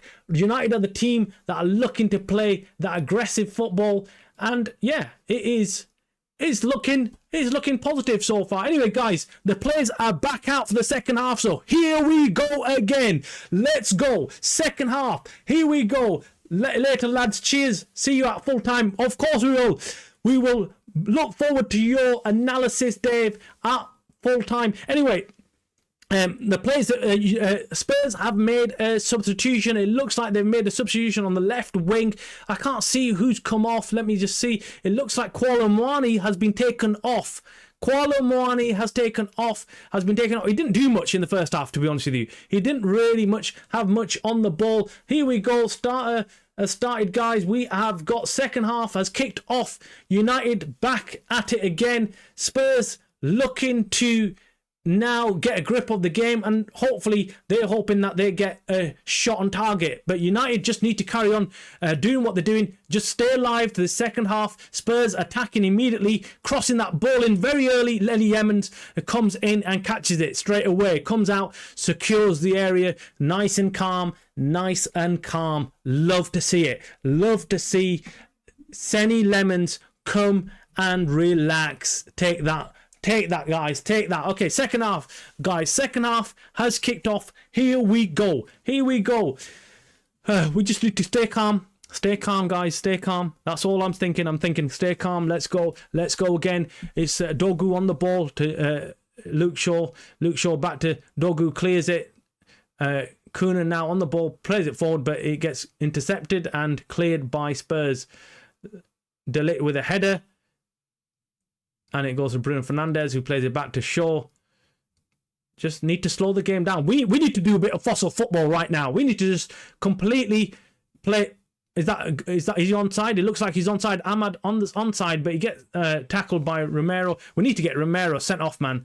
We need to get him. We need to get him to foul. We need to make it. Wouldn't it be nice to have someone sent off, and then we can play with 10 men against 10 men? That would be nice. But anyway, Spurs on the attack here. Spence pushing forward. And we've got Porro now on the other side. He plays an early ball to Richarlison, who completely misses it. Is that offside, though? Is that offside? It is offside. Whoa. This is it. They're doing exactly. I've been telling you. They're doing this. They know their game plan. They're crossing the ball in as early as possible. They are trying to get United on these crosses. They feel like this is our weakness, and it was last week. But this week we have got Harry Maguire in there, who is there to control the aerial balls that are coming in to United right now. That is the biggest worry for United, these early crosses that are coming in. If we can handle them, we can control the game right now. Dogu on the ball, it goes out for a United throw-in. So yeah, clock watching right now, because I want United to settle things down. Let's take it. Let's not give them any encouragement. That's all it is. And United are playing good football, holding on to the ball, not allowing Spurs to do anything. Now that's a brilliant ball forward by Bruno Fernandes to Dogu, who's on the attack down the wing. Kuna now walks and runs into the penalty area, cuts it back in the end for Ahmad. Oh, it goes behind him. If it was just in front of him, that would have been a nice ball to slot in. Anyway, and Bumo now crosses it in. Cross comes in. It's a low cross. It gets cleared. And Casemiro quickly tries to come to it, but it gets he loses it, and it goes to Richarlison. Richarlison plays it wide to Simmons. Simmons now to Porro, who's overlapped, and Porro is going to probably put in an early cross. He looks to put early cross in. Now he crosses it in, and it goes all the way for a goal kick because no one is there. This is it. They're trying to do them early crosses in, but United were alive to the situation.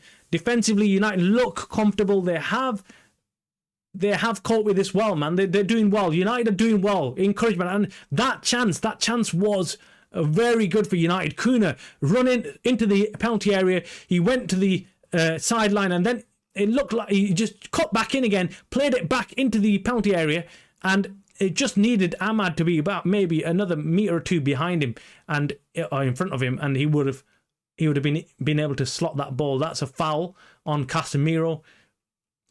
Casemiro's had a decent game, guys. Casemiro's had a decent game. He's marshalled the midfield pretty well today. Defensively, he's done well. And the midfield is somewhat changed for Spurs as well. I'm sure Spurs will be looking to make some changes as well in a bit. But right now, Sarr just came in and just took out Casemiro, just ran straight into him after Casemiro had played the ball. I mean, a good, a second or two after Casemiro's even passed the ball. It's crazy. So United have got a free kick in their own half, near the halfway line. Bruno Fernandes plays it wide to Mazraoui. Mazraoui on the ball, plays it to Kuna, who tries to play it forward, but Ahmad can't get to the end of it, and Van de Ven is taking the throw-in. Maguire took the ball off him. Good to see it when, he's offside. Yeah, Jim, yeah, that's right. Yeah, even then, yeah, it's good to see that.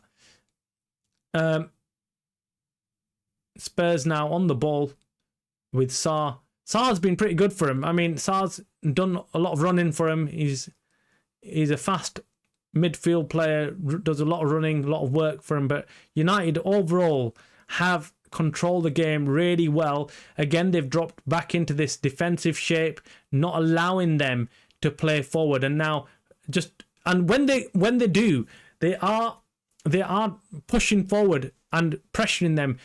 And now, yeah, United have got the ball. Well, Spurs have got the ball. Spurs look like they're doing exactly what they did first half now, just playing at the back, just passing it to each other, slowing the game down really, really slow, not doing anything with the ball, just slowing it down, passing it. Now someone makes a forward run in Spence and loses the ball. Now Simmons makes the play forward. This time Sarr's on the ball on the edge of the penalty area. He's going to cross it in. This time he crosses it himself. It goes to Mazraoui, and Mazraoui plays the ball to Kuna. Kuna looking to drive forward. Sarr's on him, harassing him, not letting him do, but Kuna keeps hold of the ball, but then finally gets three Spurs players around him who then all take the ball off him, but Kuna wins the ball back now. It comes to Ahmad. It comes to Bruno Fernandes, who's looking forward. This is come on, play it wide. Why didn't you not play it to Mazraoui? This time Ahmad gets the ball back, plays it this time to Mazraoui, who's on the edge of the penalty area. Now what does he do? He passes it to Ahmad. Ahmad looking up, but he loses the ball to Paulinho, who now passes it to Richarlison, and it goes to Simmons, and Richarlison running forward, but Maguire slowly passes it back to Senny Lemons, who clears it with Richarlison pressing him. Yeah, Bruno, I don't know what you did there. He didn't want to play the ball to Mazraoui. He was clear on his right wing moving forward. He should have just played the ball early, and I think Mazraoui could have ran into the penalty area. But anyway, Spurs now back on the ball. United back in the defensive shape with the 5-4-1 formation. Kuna at the spearhead of that formation with Mbeumo, Bruno Fernandes, Casemiro and Ahmad in the midfield.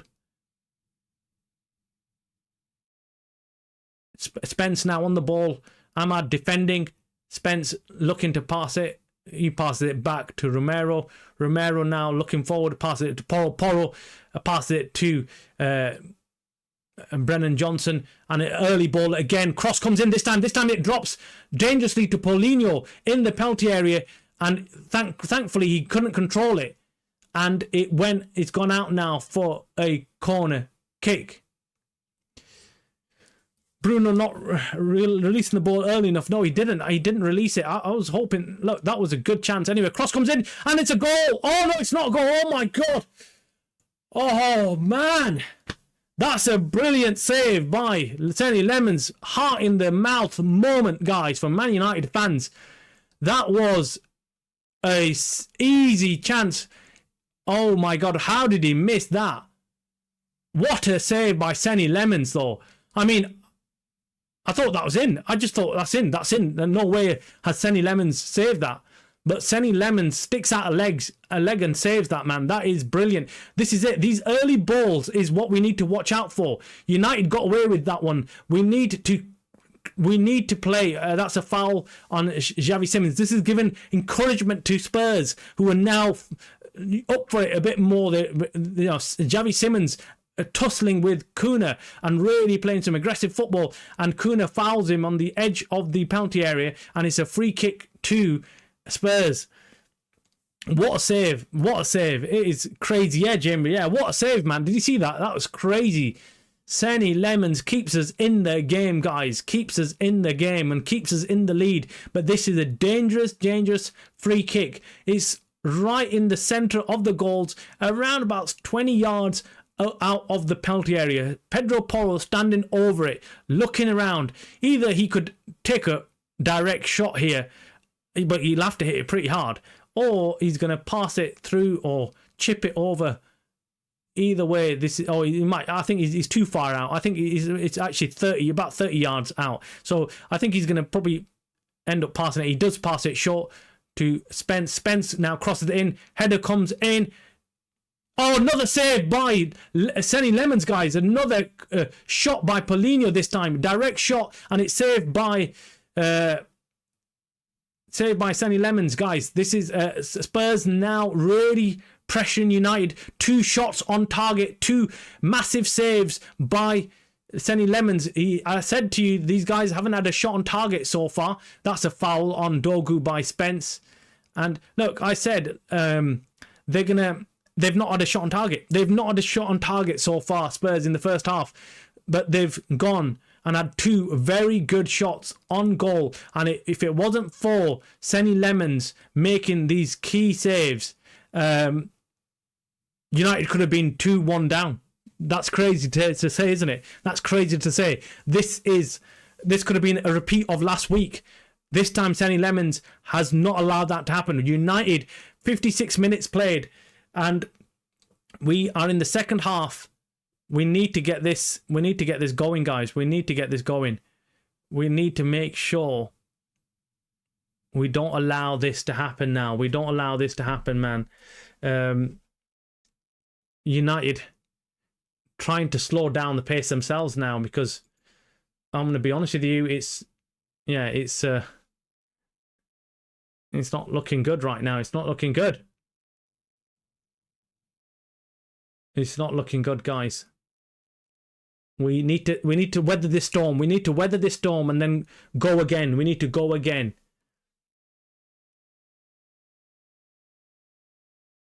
Oh, Sesko's coming on, guys. We've got Sesko coming on. Sesko stripped off and is ready.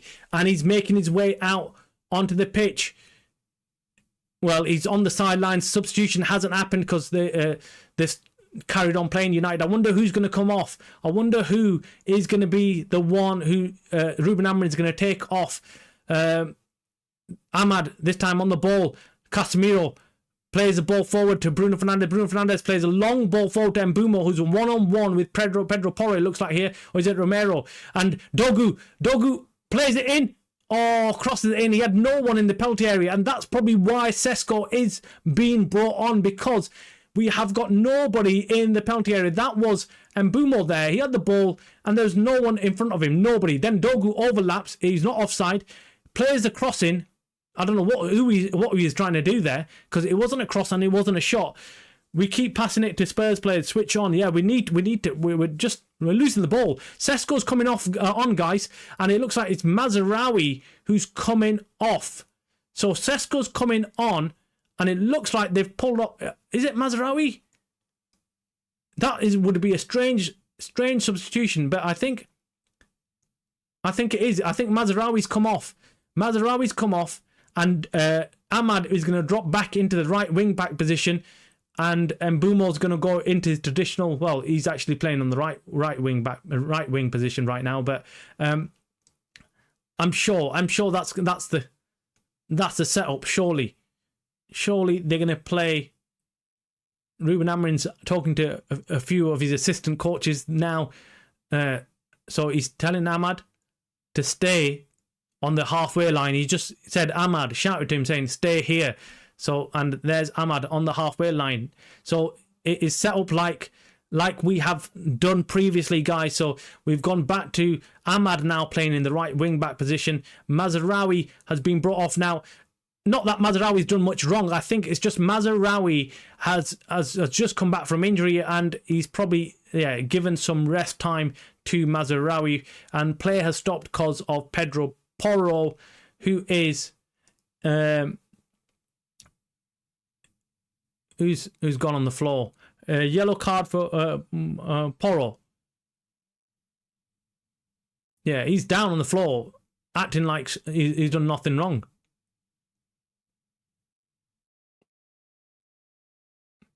So yeah, guys, 1-0 to United.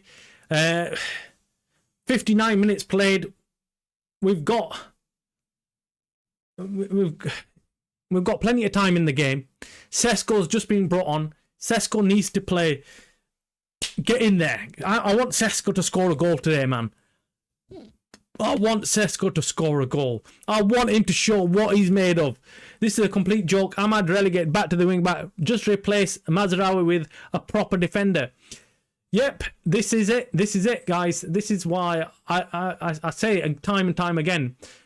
Ahmad is a lot more dangerous in that forward position for us. We've seen teams do not like him playing forward. I know what Rúben Amorim's thinking. Rúben Amorim's thinking, no, but when we get the ball, Ahmad can move forward. But look, I think that's asking a lot from him. I think that's asking too much from him, because he's then having to do a lot of work playing forward and then running back. It's so much effort for a player to do that. And for me, I think you've got to make your mind up. Do you want a defensive player or do you want a attacking player in that position? I think more defensive is better suited in that position. It's interesting that Diego Dallo hasn't come on in this game, right? That's interesting as well, isn't it? We've all been saying it. We've all saying, oh, look, what's going on with Dallo? Why is he playing every game? But he's not even been mentioned in this game, right? Anyway, Sesko in there, gets the ball back, and looks like Luke Shaw was pushed over, but ref says play on. Early ball forward by Spurs this time. They're doing what they've not been doing first half, so this must have been pointed out to them by Thomas Frank, saying you need to play that early ball, Bruno Fernandes comes in with a challenge, half a challenge, doesn't really do much, and this is a chance for Spurs. He's offside though. Brennan Johnson put the ball back in the net, but it was offside, and it all came from Bruno Fernandes making a half-hearted challenge. He didn't look, it was a 50-50 challenge, but Bruno Fernandes just backed out of it like he's scared of going in there, and luckily Maguire stepped up, and it was quite obvious it was offside. Didn't even let Ahmad have a full crack at playing in the forward position. Yep, exactly.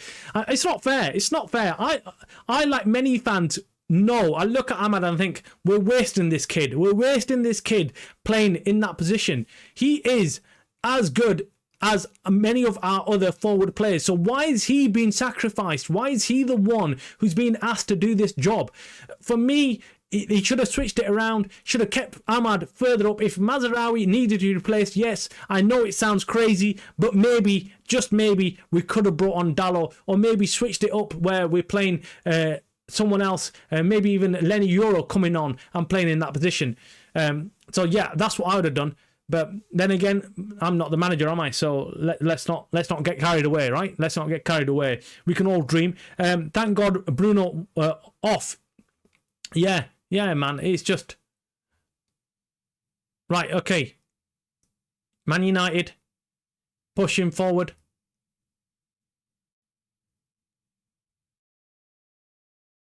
Spurs now really trying to get this goal, equalising goal, trying to push forward, and they're playing a much faster pace of football. And like I was saying just before, which was, it's clear Thomas Frank has told them, right, you need to get the ball moving fast. He's on the side of the pitch now, shouting at them, and throwing the ball at them, saying, quick, quick, quick, move, move, move, play a faster pace of football. He knows what he's watched in the first half, and it was allowing United to slowly get back in their defensive shape and play. But even now, United trying to get the ball off Spurs, but Spurs are playing a lot more faster football, playing a passing game, and really playing good passing right now. United, Senny Lemon comes out there, clears the ball, does well. Sesko going to do absolutely sweet F all. Yeah, man. Let's see, man. This is it. I mean, for me, I'm shocked that he's brought on Sesko this early. That's the only issue. I said to you, look, I can see Sesko coming on when the game opens up. But this game hasn't opened up right now. Spurs haven't thrown the kitchen sink. What Spurs have done, however, is speeded up play. Does that suit United right now? No, it doesn't. And does it suit Sesko? Not really. Sesko. Oh, is that a foul on Maguire? Oh, this claiming handball, but it was ball to hand, and it just dropped on his hand rather than anything else. But yeah, play carries on. Oh, is he being told about it? I think a ref's going to carry on. That's not a handball any day. Never. Anyway, yeah, I mean, the changes that he's made, I'm not 100% happy with him. But Mbeumo on the ball, I thought he's got in there on goal. But, you've got to wait and see how it pans out. Let's see, guys. Let's see if Sesko can do something. I mean, I'm hoping he can. I'm hoping he gets a goal. Just increase his confidence and shut up the haters. But so far, not very good. I think Udogie's getting stripped off and ready to come on. Again, they're putting in pace into this team now. They know that they need to inject some pace. I think Pedro Porro or Brennan Johnson might come off here, maybe. I can't see Spence coming off. Spencer's had a decent game. Sarr on the ball with Paulinho. Paulinho looking up. Spurs are holding the ball well. I think they've had a lot of possession in this half so far. But United, again, have defended really well. They've not let any mistakes creep in. And Mbeumo plays it forward to Sesko, who he fails to control the ball, and it goes back to Spurs. And Spurs now make an unforced error in Brennan Johnson, and he kicks the ball out, and it goes for a throw-in to United in their own half. Guys, if you're just joining us, make sure you hit the like on the stream. Make sure you hit the subscribe if you're the first time watcher of the Man United stream channel. And Pedro Porro is the one who's been replaced on that side, and Udogie's coming on. I think that's just simply a switch out for player. Udogie's going to do the same role as Pedro Porro. Pedro Porro's been good. He's given them an outlet, but I think he looked a bit tired. And yeah, Thomas Frank makes that change, injecting some pace into Spurs. Bruno Fernandes now just kicks the ball anywhere, just forward, because that's what they do sometimes. Bruno Fernandes, shows zero composure there for my liking. He had plenty of time on the ball as well. Could have just looked up and passed the bloody ball to someone. But anyway, United just clearing their lines essentially, and Spurs now really camped. Most of the Spurs, apart from Romero and Van der Ven, have camped in United half. Spence actually has moved out, it looks like, to the right wing back position and right back position, and Udogie's playing in the left back position, it looks like.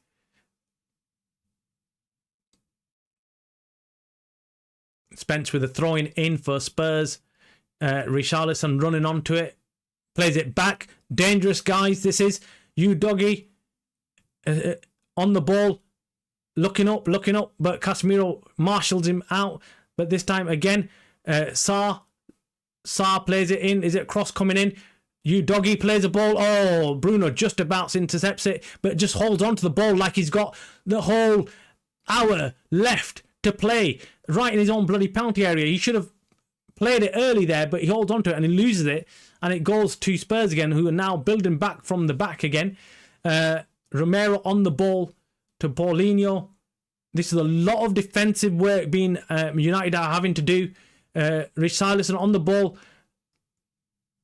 You doggy has in straight away come on, and he's injected some pace into this Spurs team immediately. Sarr now crosses the ball in, and that's well defended by Dogu, who's on Mbumo's back, doesn't let him go.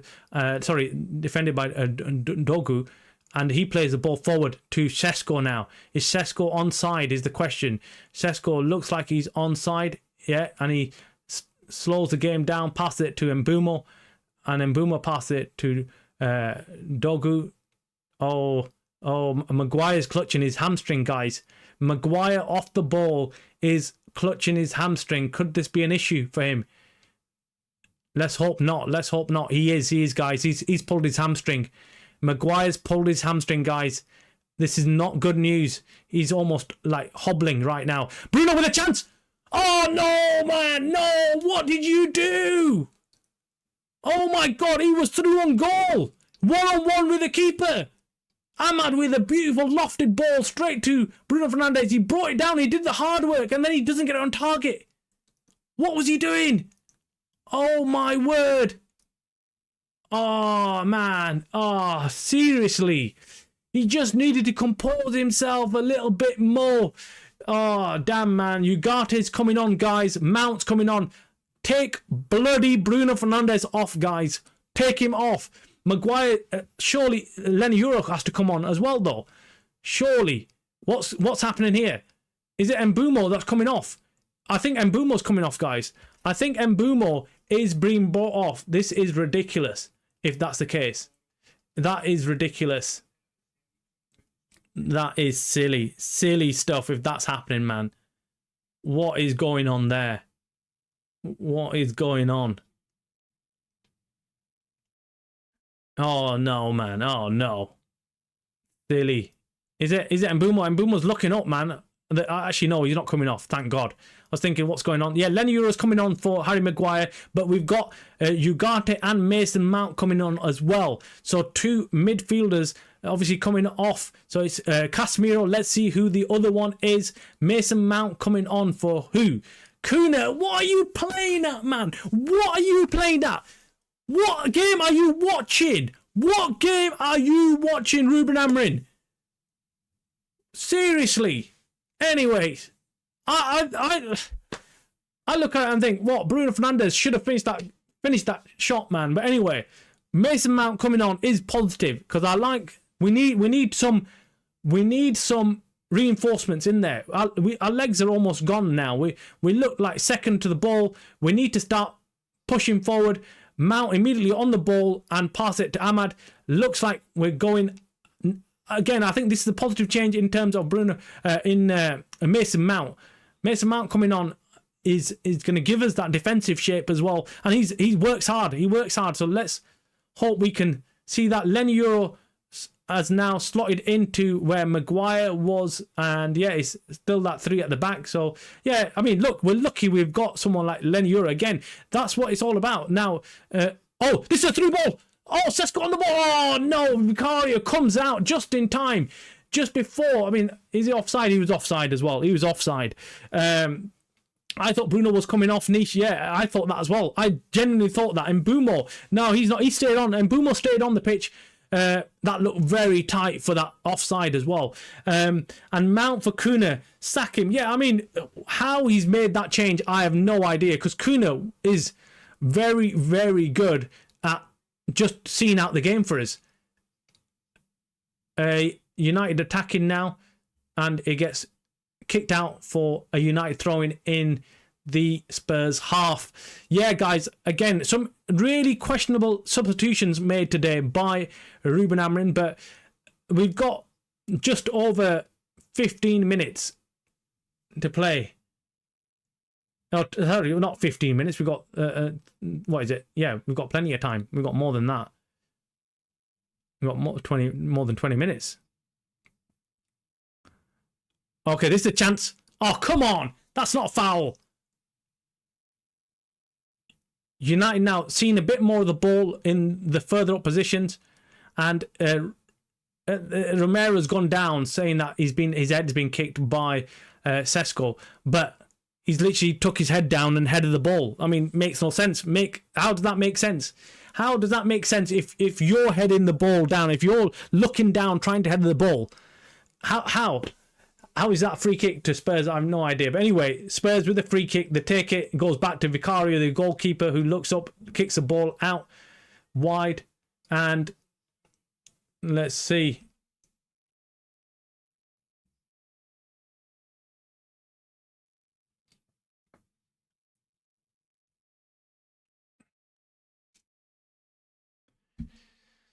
Oh, guys, it's a stressful watch right now. I was hoping that United come out and can get a goal, early second half goal, and put this game to bed. Right now, that's a foul. That's a foul from, who is it? Paulinho. Is Paulinho on a yellow card? No, he's not. I think Brennan Johnson is on a yellow card, and so is Romero. So Paulinho picks up, is that a yellow card? I'm sure he is that a yellow card, surely. No? He doesn't get a yellow card? He doesn't get a yellow card for that? Okay, it's a free kick for United right on the edge of the penalty area on the right wing side. So not on the side of the goal. So it looks like Bruno Fernandes is stepping over the ball to cross it in low, and it's going to get defended by a Spurs defender who's going to first defender on forward. We've seen it so many times today. What else are we going to flipping expect from Bruno Fernandes, who has not been able to put a decent cross in all game? Let's hope it changes, but come on, let's see if we can put a decent ball in. They're all standing there, everyone in their penalty area. Cross comes in. It's again a short cross, but this time it gets deflected and it goes straight to Vicario, the goalkeeper. Just not dangerous enough, these crosses. You dogging out on the ball, pushing forward.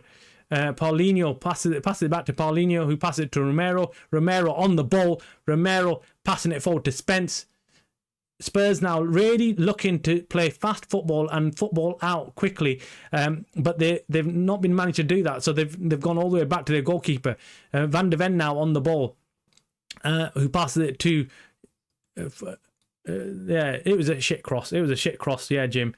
I mean, I don't know why he's the only one who's allowed to do that. Why is he the one who's being asked to put these crosses in? Why can't someone else?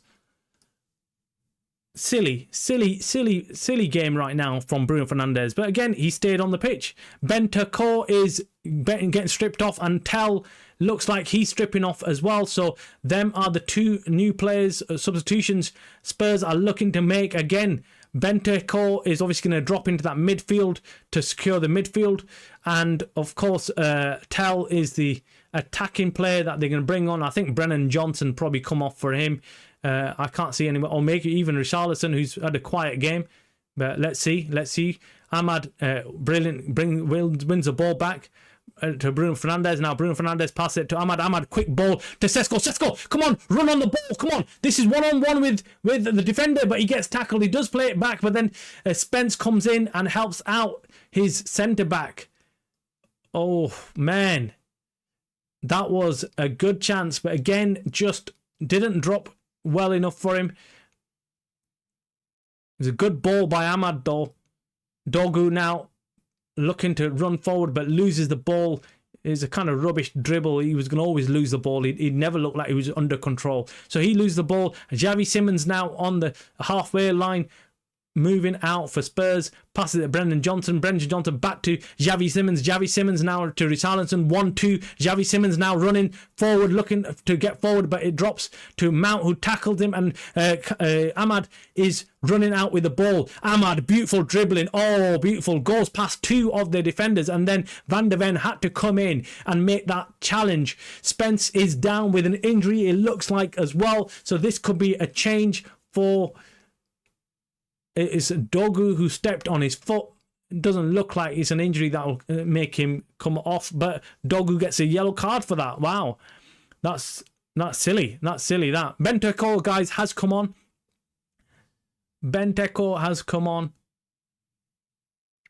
And Tell has come on. So off come Simmons and Paulinho.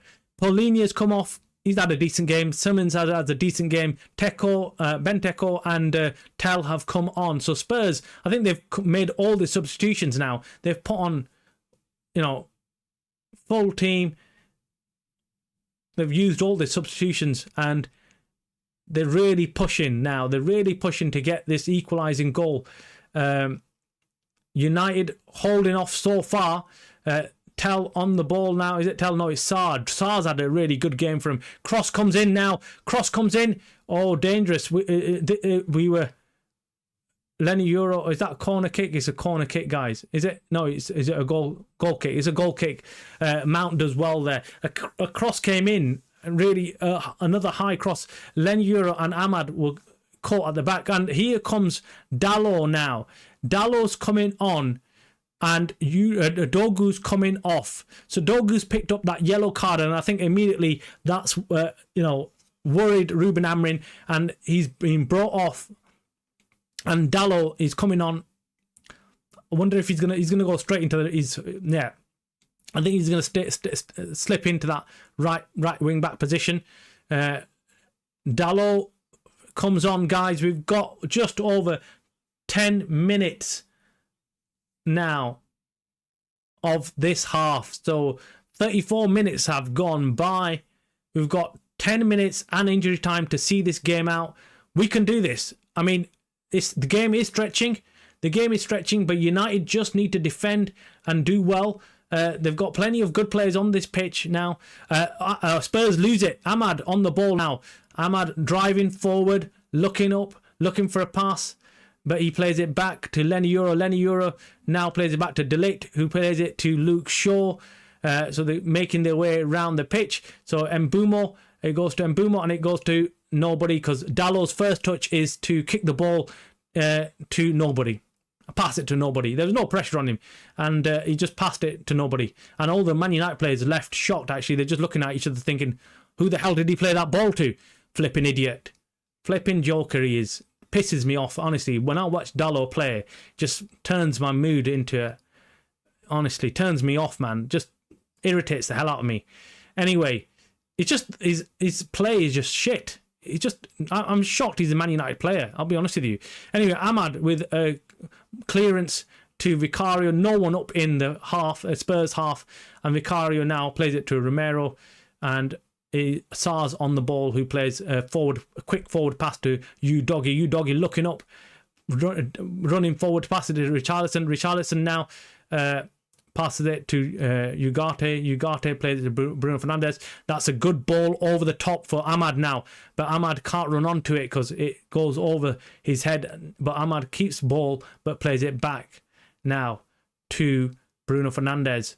United do look comfortable. I'm not going to say United are under the thumb here. I'm not saying that United are struggling either. United look like a team that are confident, playing with confidence. Nice ball there from Mbeumo to Dalot. Dalot plays it to Mbeumo. Mbeumo, we are playing slow, yeah, Jim. We've slowed the game down. I think that's deliberate. I think we're doing this because we know we've got about 10 minutes to kind of see this game out. That does creep into your head. You start thinking, like, do we need to be taking that extra risk? Do we need to be playing that ball forward and losing it? And so I think naturally United now in the last 10 minutes are going to really try and hold the ball as much as possible, not give Spurs the ball as much as possible, and try and keep hold of possession, because possession equals 0 goals against them. The only other issue we have is we need to stay alive. We need to stay awake. We need to be alive to this situation. I'm looking over at Kuna and I'm thinking, how did he take Kuna off, man? Why did he take Kuna off? Anyway, Sesko on the ball, doesn't really get to grips with it. And now Spurs on the counter-attack. Udogie outpacing Ugarte with ease. And this is Tel takes a shot and it's a flipping goal, guys. It's a flipping goal. What a flipping joke, man. What a flipping joke. This is it, man.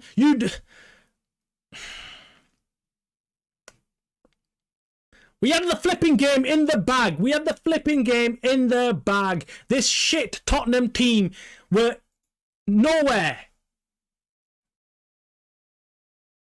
It's just shit players, man. We got shit players playing for him.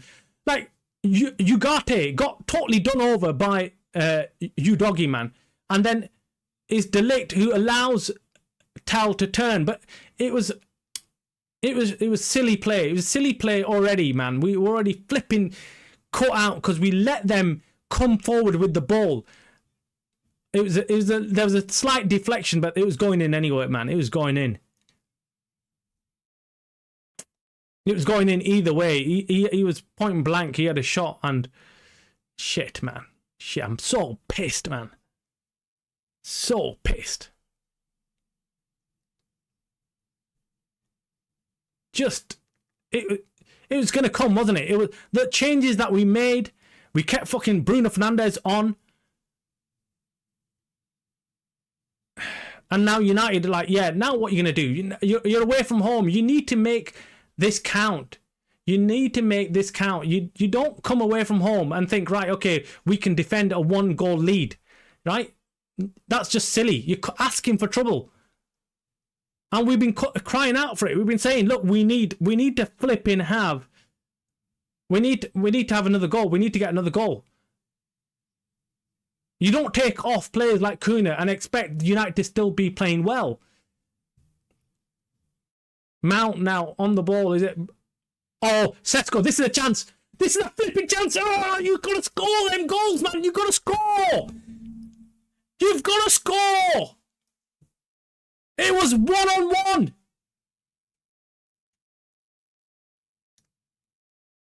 Sesko, man. Shut up and get up, man. He looks like he's flipping injured now.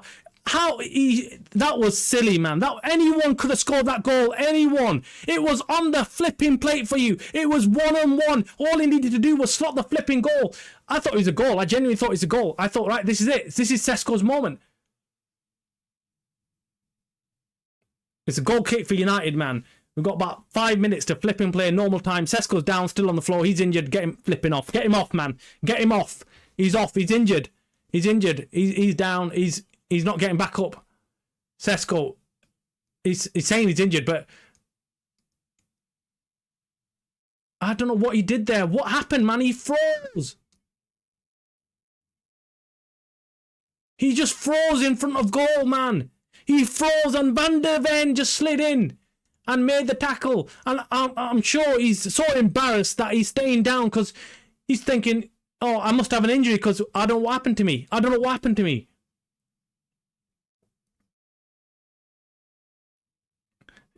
Shit, man. Shit. Absolutely shit. I mean, Niche, you're right, man. Anyone could have finished that chance. Any player, man. All he needed was to slot the ball. Just, we've lost our heads, haven't we? We've lost our heads. In the last 10 or so minutes, we've just completely lost the flipping game, man. And is it a coincidence that that's happened when we brought on Ugarte? Is it a coincidence that's happened when we took off Kuna? Is it come on, am I watching the wrong game? Am I being unfair on this United team and these players? Could Ugarte still do a good enough job? This is where these little differences make all the difference. And these players that we brought on just now in Ugarte, absolutely despicable. Shit, man. Shit player. He just simply comes on and does jack shit in the middle of the pitch.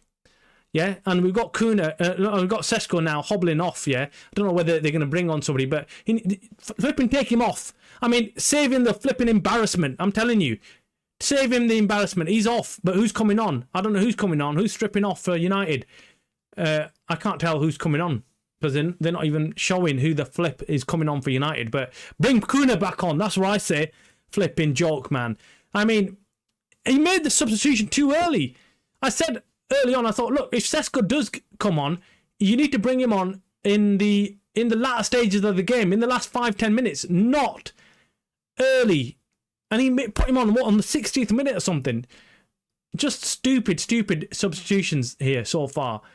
And yeah, Dallo, the flipping idiot, came on.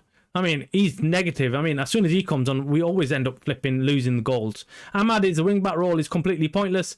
Yeah, respect your view, Niche, yeah. And then it says, get him off, lads. Spurs now turning the screw, guys. Turning the screw. They're going for the win. They are going for the win here. They are looking for the winning goal. United need to grow some flipping balls here. United need to grow a pair of balls, all of you guys.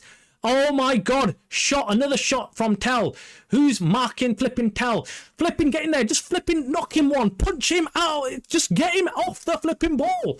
They're just allowing him time on the ball. They're letting him be. They're thinking, yeah, he's all right. He's just going to get the ball and do nothing. He's already given us that one goal. Do not let him score again. Aggressive football. Why do we turn up and think that we can play this sexy, soft football and get away with it? It doesn't work in the Premier League. And I think look, that's why I hate Bruno Fernandes still being on the pitch. He's not giving us anything. He's not giving us anything aggressively. Ugarte, he's pointless having on the pitch. I think Ugarte is just literally... we're playing with 10 men with Ugarte here. Spurs now just controlling the game, have the ball at their feet. Van de Ven now has pushed up really deep into the United half. United pinned back. And here goes Spence on the overlap, crosses it in. Oh, fantastic cross in there. And De Ligt alive and clears it. Richarlison was just waiting there. Spurs fans are bopping. They're loving it right now. They're loving this finish by Spurs and United. Now we're in injury time, guys. I can't see how much injury time has been put on, but whatever it is, what is it? How many minutes is it? I can't see, man. Let me just... It's 6 minutes injury time, guys. 6 minute injury time. Ah! Frustrating watch, man. Frustrating watch. We should have been flipping winning this game. Right. Cross comes in. Udogie takes a shot. It's a goal, guys. It's a flipping goal. Richarlison, goal. 2-1 to Spurs. Shit, United, man. Flipping joke. Absolute flipping joke, this is. Absolute... Well, I don't know why I'm giving United a flipping goal. 2-1 to Spurs. Turned it around. United fans completely shell-shocked. Thank you very much, Rúben Amorim. You shit manager. You flipping completely made... the wrong substitutions. You bought on the players that simply did not do a good enough job, and Spurs have done an absolute job on us in this last 10-20 minutes. Flipping joke, man. Absolute joke. Richarlison took his top off. He's celebrating like he's won the World Cup, the flipping idiot. And it came from a cross. Cross comes in. United don't deal with it. Drops to Udogie, who takes a shot. And then it looked like it was a goal from Udogie, but Richarlison gets a final head on the goal. Yeah, it's Udogie, man. No, it's not. It's Richarlison goal. That Richarlison headers it in. He claims it anyway. Flipping joke, man. Absolute joke. Oh man, I'm so gutted. So gutted. I mean, we had the game in the bag, guys. For how long did we have this game in the bag? I mean, up to the 70th minute, we looked like the team in control. Heads gone, man. It is the substitutions. It's... Yeah, again, this is it. This is what... We've got shit players. We've got to accept we've got shit players. We can't cook with this team. We can't cook with this team. Immediately... As soon as we take off Casemiro, as soon as we take off Kuna, this is the result. This is what happens. We dropped our attacking player Ahmad back to a position where he's doing 0 damage.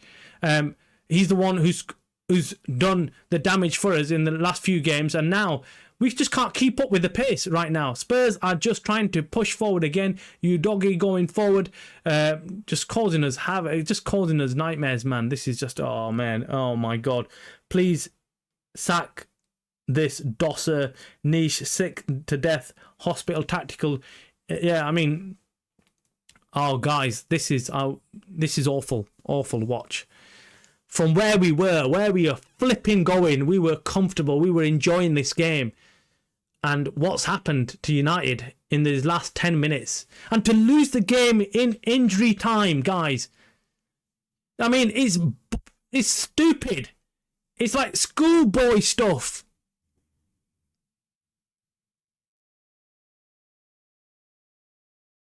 Just stupid play, man. Just stupid. We're not going to get a goal. We're not going to get an equaliser. I mean, we haven't got the players. We haven't got the personnel on the pitch. We've got nobody. We've got nobody who can come in and do a job, right? And I mean, now the question marks on Sesko, my God, will they grow? Will they become massive? And will people start talking about Sesko? Will people start talking about Rúben Amorim not refusing to take off Bruno Fernandes no matter what? Yeah, I mean, this is it. This is what happens. United trying to do something, but Bruno Fernandes on the ball. But we've got nothing. We've got no one forward. We've got no striker. We've got no striker. We've got no one at the focal point. Ahmad, one of our dangerous players, is playing right wing back. And yeah, that's what we're doing. We're playing back to front here. Our attacking players are the ones who are deep, and we've got shit players playing up front. And Boomer on the wing now. He's looking to cross it in. Crosses it in, but goes nowhere. It goes out for a corner kick, is it? A corner kick. And Boomer's still not giving up though, but I've given up, guys. Given up. I mean, we've just thrown a lead away, but in dramatic style. Senny Lemons has come up for the corner as well. In dramatic style, we've thrown a lead away, man. And now we're just throwing the kitchen sink at it to try and get this equaliser, but you know, cross comes in. It's a goal! It's a goal! It's an equaliser! Oh my God! Oh, up yours, Spurs! Up yours! Get in there! Oh, what a goal! At the back post there! What a goal! De Ligt! I mean, you'd say he made the mistake. And Spurs now shell-shocked. Spurs now completely shell-shocked. 95th minute. Game is over, guys. Game is over. It was a deep ball right to the back post. And De Ligt. And how did he get that in, man? How did he get it in? It looked like an impossible angle. But he gets it in, guys. He gets it in. What a header. He had no one marking him. And what a header. Straight... Football for you guys. Football for you. Oh, wow.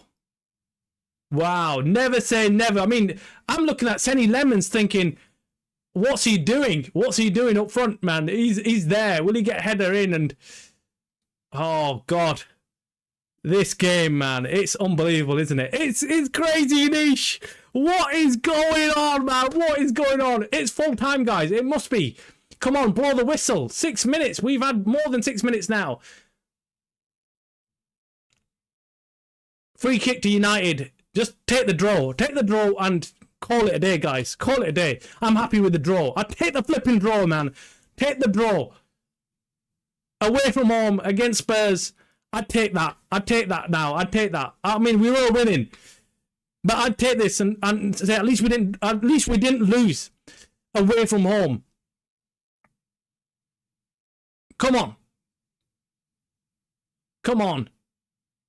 Call it a day. Final whistle. All Man United fans there. Everyone. We're all hoping for the whistle to blow, surely. United with a long ball forward. To Bruno Fernandes, who plays it back. De Ligt is going to go back to Senny Lemons, surely. No, he plays it to Lenny Euro. Lenny Euro now. It's game over, guys. Game over. It's a 2-2 draw, dramatic game. What a game, guys. What a flipping game. I was not expecting this many goals in this game. But De Ligt comes and rescues the situation and turns a very negative game into a draw. I mean, Spurs are distraught. The Spurs players, Richarlison's on the floor, almost crying, it looks like. Yeah, and so is Sarr, man. I mean, United, I mean, I'm sure the players will be happy, man. And I'm happy. I mean, this went from a loss to a draw within a minute. 2. Sesko has a worst song we've ever had. Yeah, man, Sesko is just problems. We're going to discuss that. We're in an analysis match. We need to discuss Sesko, guys. We need to start talking about Sesko now, because I'm worried now. I'm worried about Sesko, because surely that should have been, that should have been a goal from him. Van de Ven should not have been allowed to come back in. But anyway, De Ligt being congratulated by all the Man United players and the Spurs players as well for getting that last minute header in. And what a finish to the game. What a finish to this game, man. Dramatic finish or what? 2-2. United look dead and buried. United look like it's going to be a loss. First loss in how many games, man? But United stick to 7th. Spurs stay in 3rd. We're both equal on points here, by the way, with 18 points. We've got Bournemouth, Sunderland and Liverpool in between us. 4th, 5th and 6th is Liverpool. 4th, 5th Bournemouth and 5th Sunderland and 6th Bournemouth. So we want to see them guys either lose or draw. So we can't have Liverpool, we can't have Sunderland, and we can't have Bournemouth win or draw today. That will be a good result for us. But anyway, guys, match recap. Let's do a quick recap. I mean, I'm totally shattered from that game. Jim, I don't know whether you're still around, whether you've been able to manage to get through that game. You did say that you didn't want to go through this whole dramatic game, and you wanted United to score and just make it a 2-0 game. But oh my God, has that been a hard game to watch, guys? Hard game. Anyway, let's do final analysis. It's ended 2-2, guys. It's been a roller coaster game. For most of the game, United were in charge, I'd say, and Spurs didn't even look like they were going to get anywhere near to a goal. First half, they had zero shots on target. United had 1 shot on target, 1 goal with that header from Mbeumo early in the first half. I mean, midway through the first half, Mbeumo had another man of the match performance for me. Really brilliant. Ahmad as well with the assist. Them two once again cooking for United. United looked very calm in defence as well. They kept their shape. In come second half, we knew Spurs were going to turn up the pressure, and they very much did do that. They turned up the pressure. They started playing more fast-paced football. They try and get this United team off with a goal. The second half, United still were in control. I still thought United still played well, but then in came the substitutions, and that's where we all had the problem. We all had the problem with the substitutions. We all said it as fans. We were all there. We were all watching it, and we were all saying, "We've got a problem. We've got a problem with these substitutions."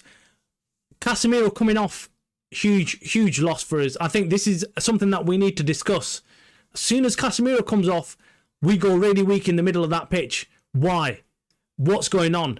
And we've got no one in replacement of Casemiro. Kobe Mainoo wasn't brought on. Again, huge question marks over. We had Rúben Amorim talk about how Kobe Mainoo will get game time, will be featuring, is an important part of the important part of our squad, but then he doesn't feature. Instead, we get Ugarte coming on, who does jack shit. Then Spurs make the right substitutions, aggressive substitutions. They bring on Tell, they bring on a few more attacking players, and Tell gets that goal. He gets that goal, does a quick turn against De Ligt, and gets that goal to make it 1-1. And then after that, United essentially fell apart. United looked like they were just all over the place, and they get Spurs get a corner. They get the corner, comes in. United again fall asleep, and Richarlison gets his head to a shot that came in from Spurs. And I don't know whether Senny Lemons would have saved the shot anyway. I think it was going in anyway. But anyway, give the credit to Richarlison, and he gets a goal, celebrates it like he's won the World Cup, and takes off his t-shirt and shirt and runs around doing all sorts. But it was, the game was dead and buried, and I was thinking, shit, I would have taken a draw at this away game. It was the first loss. I think for me, what was hurting more was, oh my God, this is going to be our first loss in 5 games or something. And that was where I was like, oh no, this is not good for our confidence. But then United throw the kitchen sink at Spurs when they get a corner. They send Senny Lemons up. They get up there in their faces, and if you rewind back and see what I was like, I was like, no, it's not. This is not happening. We're not going to get a goal. But a corner comes in. It goes right to the back post where there's an unmarked De Ligt, and I don't know how he gets in from that angle, but boom, he gets a very strong header, and it goes in for an equaliser. Last minute of injury time. No one was expecting it, and we get away with another point, another draw away from home. Is it bad? I wouldn't say it's bad. I'm not going to say it's bad, but it's not positive, but it's good. We've got away with another away game, and look, Spurs are above us. They have been playing well, apart from last week. So if we were told, look, going away from home, getting 1-1 draw and getting away with a point at Spurs, I think we would have taken it before the game. So look, we've got to look at the positives.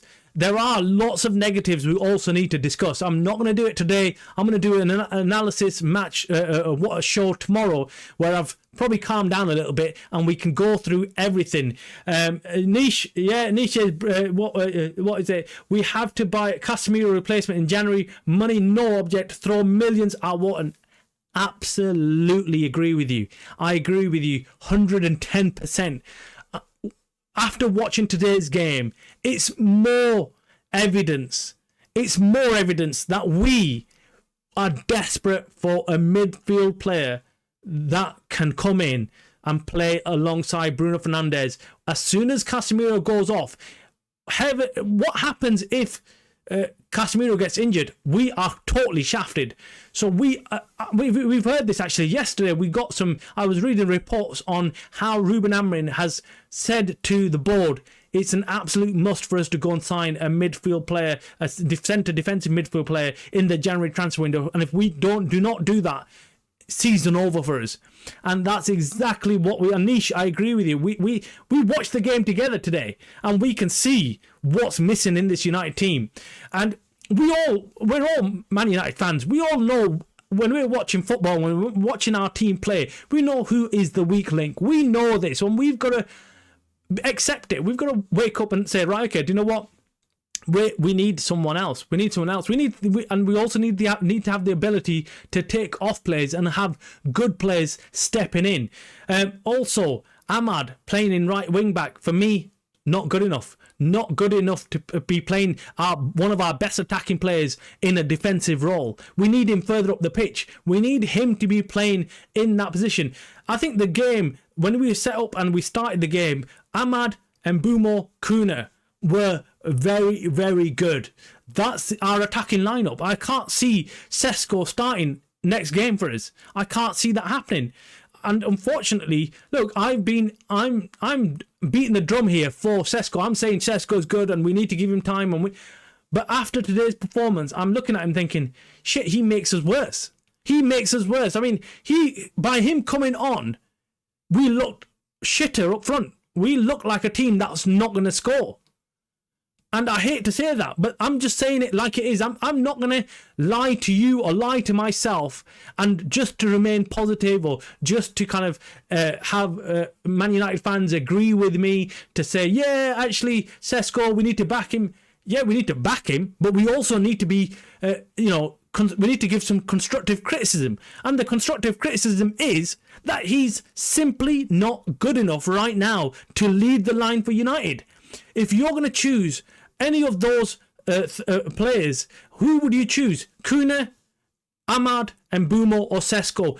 who out of them, which three would you pick? I know which three I'd pick. I know many of you would pick the same three. But there'll be some fans out there who might say, no, Sesko. Sesko simply is not up to scratch right now. He needs to get on that training ground. He needs to be trained and he needs to get up to speed, or else he's not going to see much game time. And I hate to say it, but we need to go out there in January and also look to sign another striker. If we really want to push on and really do well in the Premier League and get these games over the line, look how many options Thomas Frank had in terms of attacking players that he could bring on and do a job for him. Tell coming on, getting that goal. Richarlison obviously getting the equaliser. They have got lots of players to bring on. United haven't got anything the same. They haven't got anyone the same to come on. For me, that's where the problem lies. We need to have better players on the subs bench that we can bring on. Ugarte, for me, just flipping sell him. Just let him go on a free in January. That's how bad he is. Dalot. Forget Dalot, man. Dalot is just a waste of space. Again, he came on because Dogu got that yellow card, but immediately we look weaker. We missed Dogu. Who else? Harry Maguire going off. Lenny Euro coming on. I think he did a decent job. He was a like-for-like replacement. I think they're both very good centre-backs right now. They both offer us something defensively. And I think Mazraoui going off, that was for me a big question mark. And I did think, why is he taking Mazraoui off? Why? Yes, he's come back from injury, but give him a little bit more time. I thought the substitutions were made too early. Let me know in the comments below what you thought. But guys, I'm going to call it a day there. I might come online later on tonight. I'm going to see how I feel. I might do a late night show, or I might do a late night show tomorrow night, depending on what the other results are and what football is looking like and what kind of mood I'm in. But look, overall, I'm happy with the result. We didn't lose, and we've got enough about ourselves to go and still attack and still do not take the loss. And that is showing some positivity. I like seeing a team that refuses to let go and refuses to accept a loss. So that is it, guys. I want to thank everyone. Nish, you've been fantastic, mate. You have been watching the game with us, and your input has been on point, like always. Always very good on what you are looking at, and everything you say is always spot on. Jim, as always, thank you for joining us, and everybody else that's come across the channel. If you're new to the channel, please hit the like button. Please hit the subscribe so you can watch daily Manchester United content and more. We'll be back tomorrow with a live stream discussing what we saw today. But overall, 2-2, I think is a fair result. I think United didn't play bad, but United kind of fell asleep in the second half. That has been the story for this United team going away from home and playing. But anyway, guys, that is it for today's show. Like always, thank you for joining us. Hope you had a good one. Hope you enjoyed.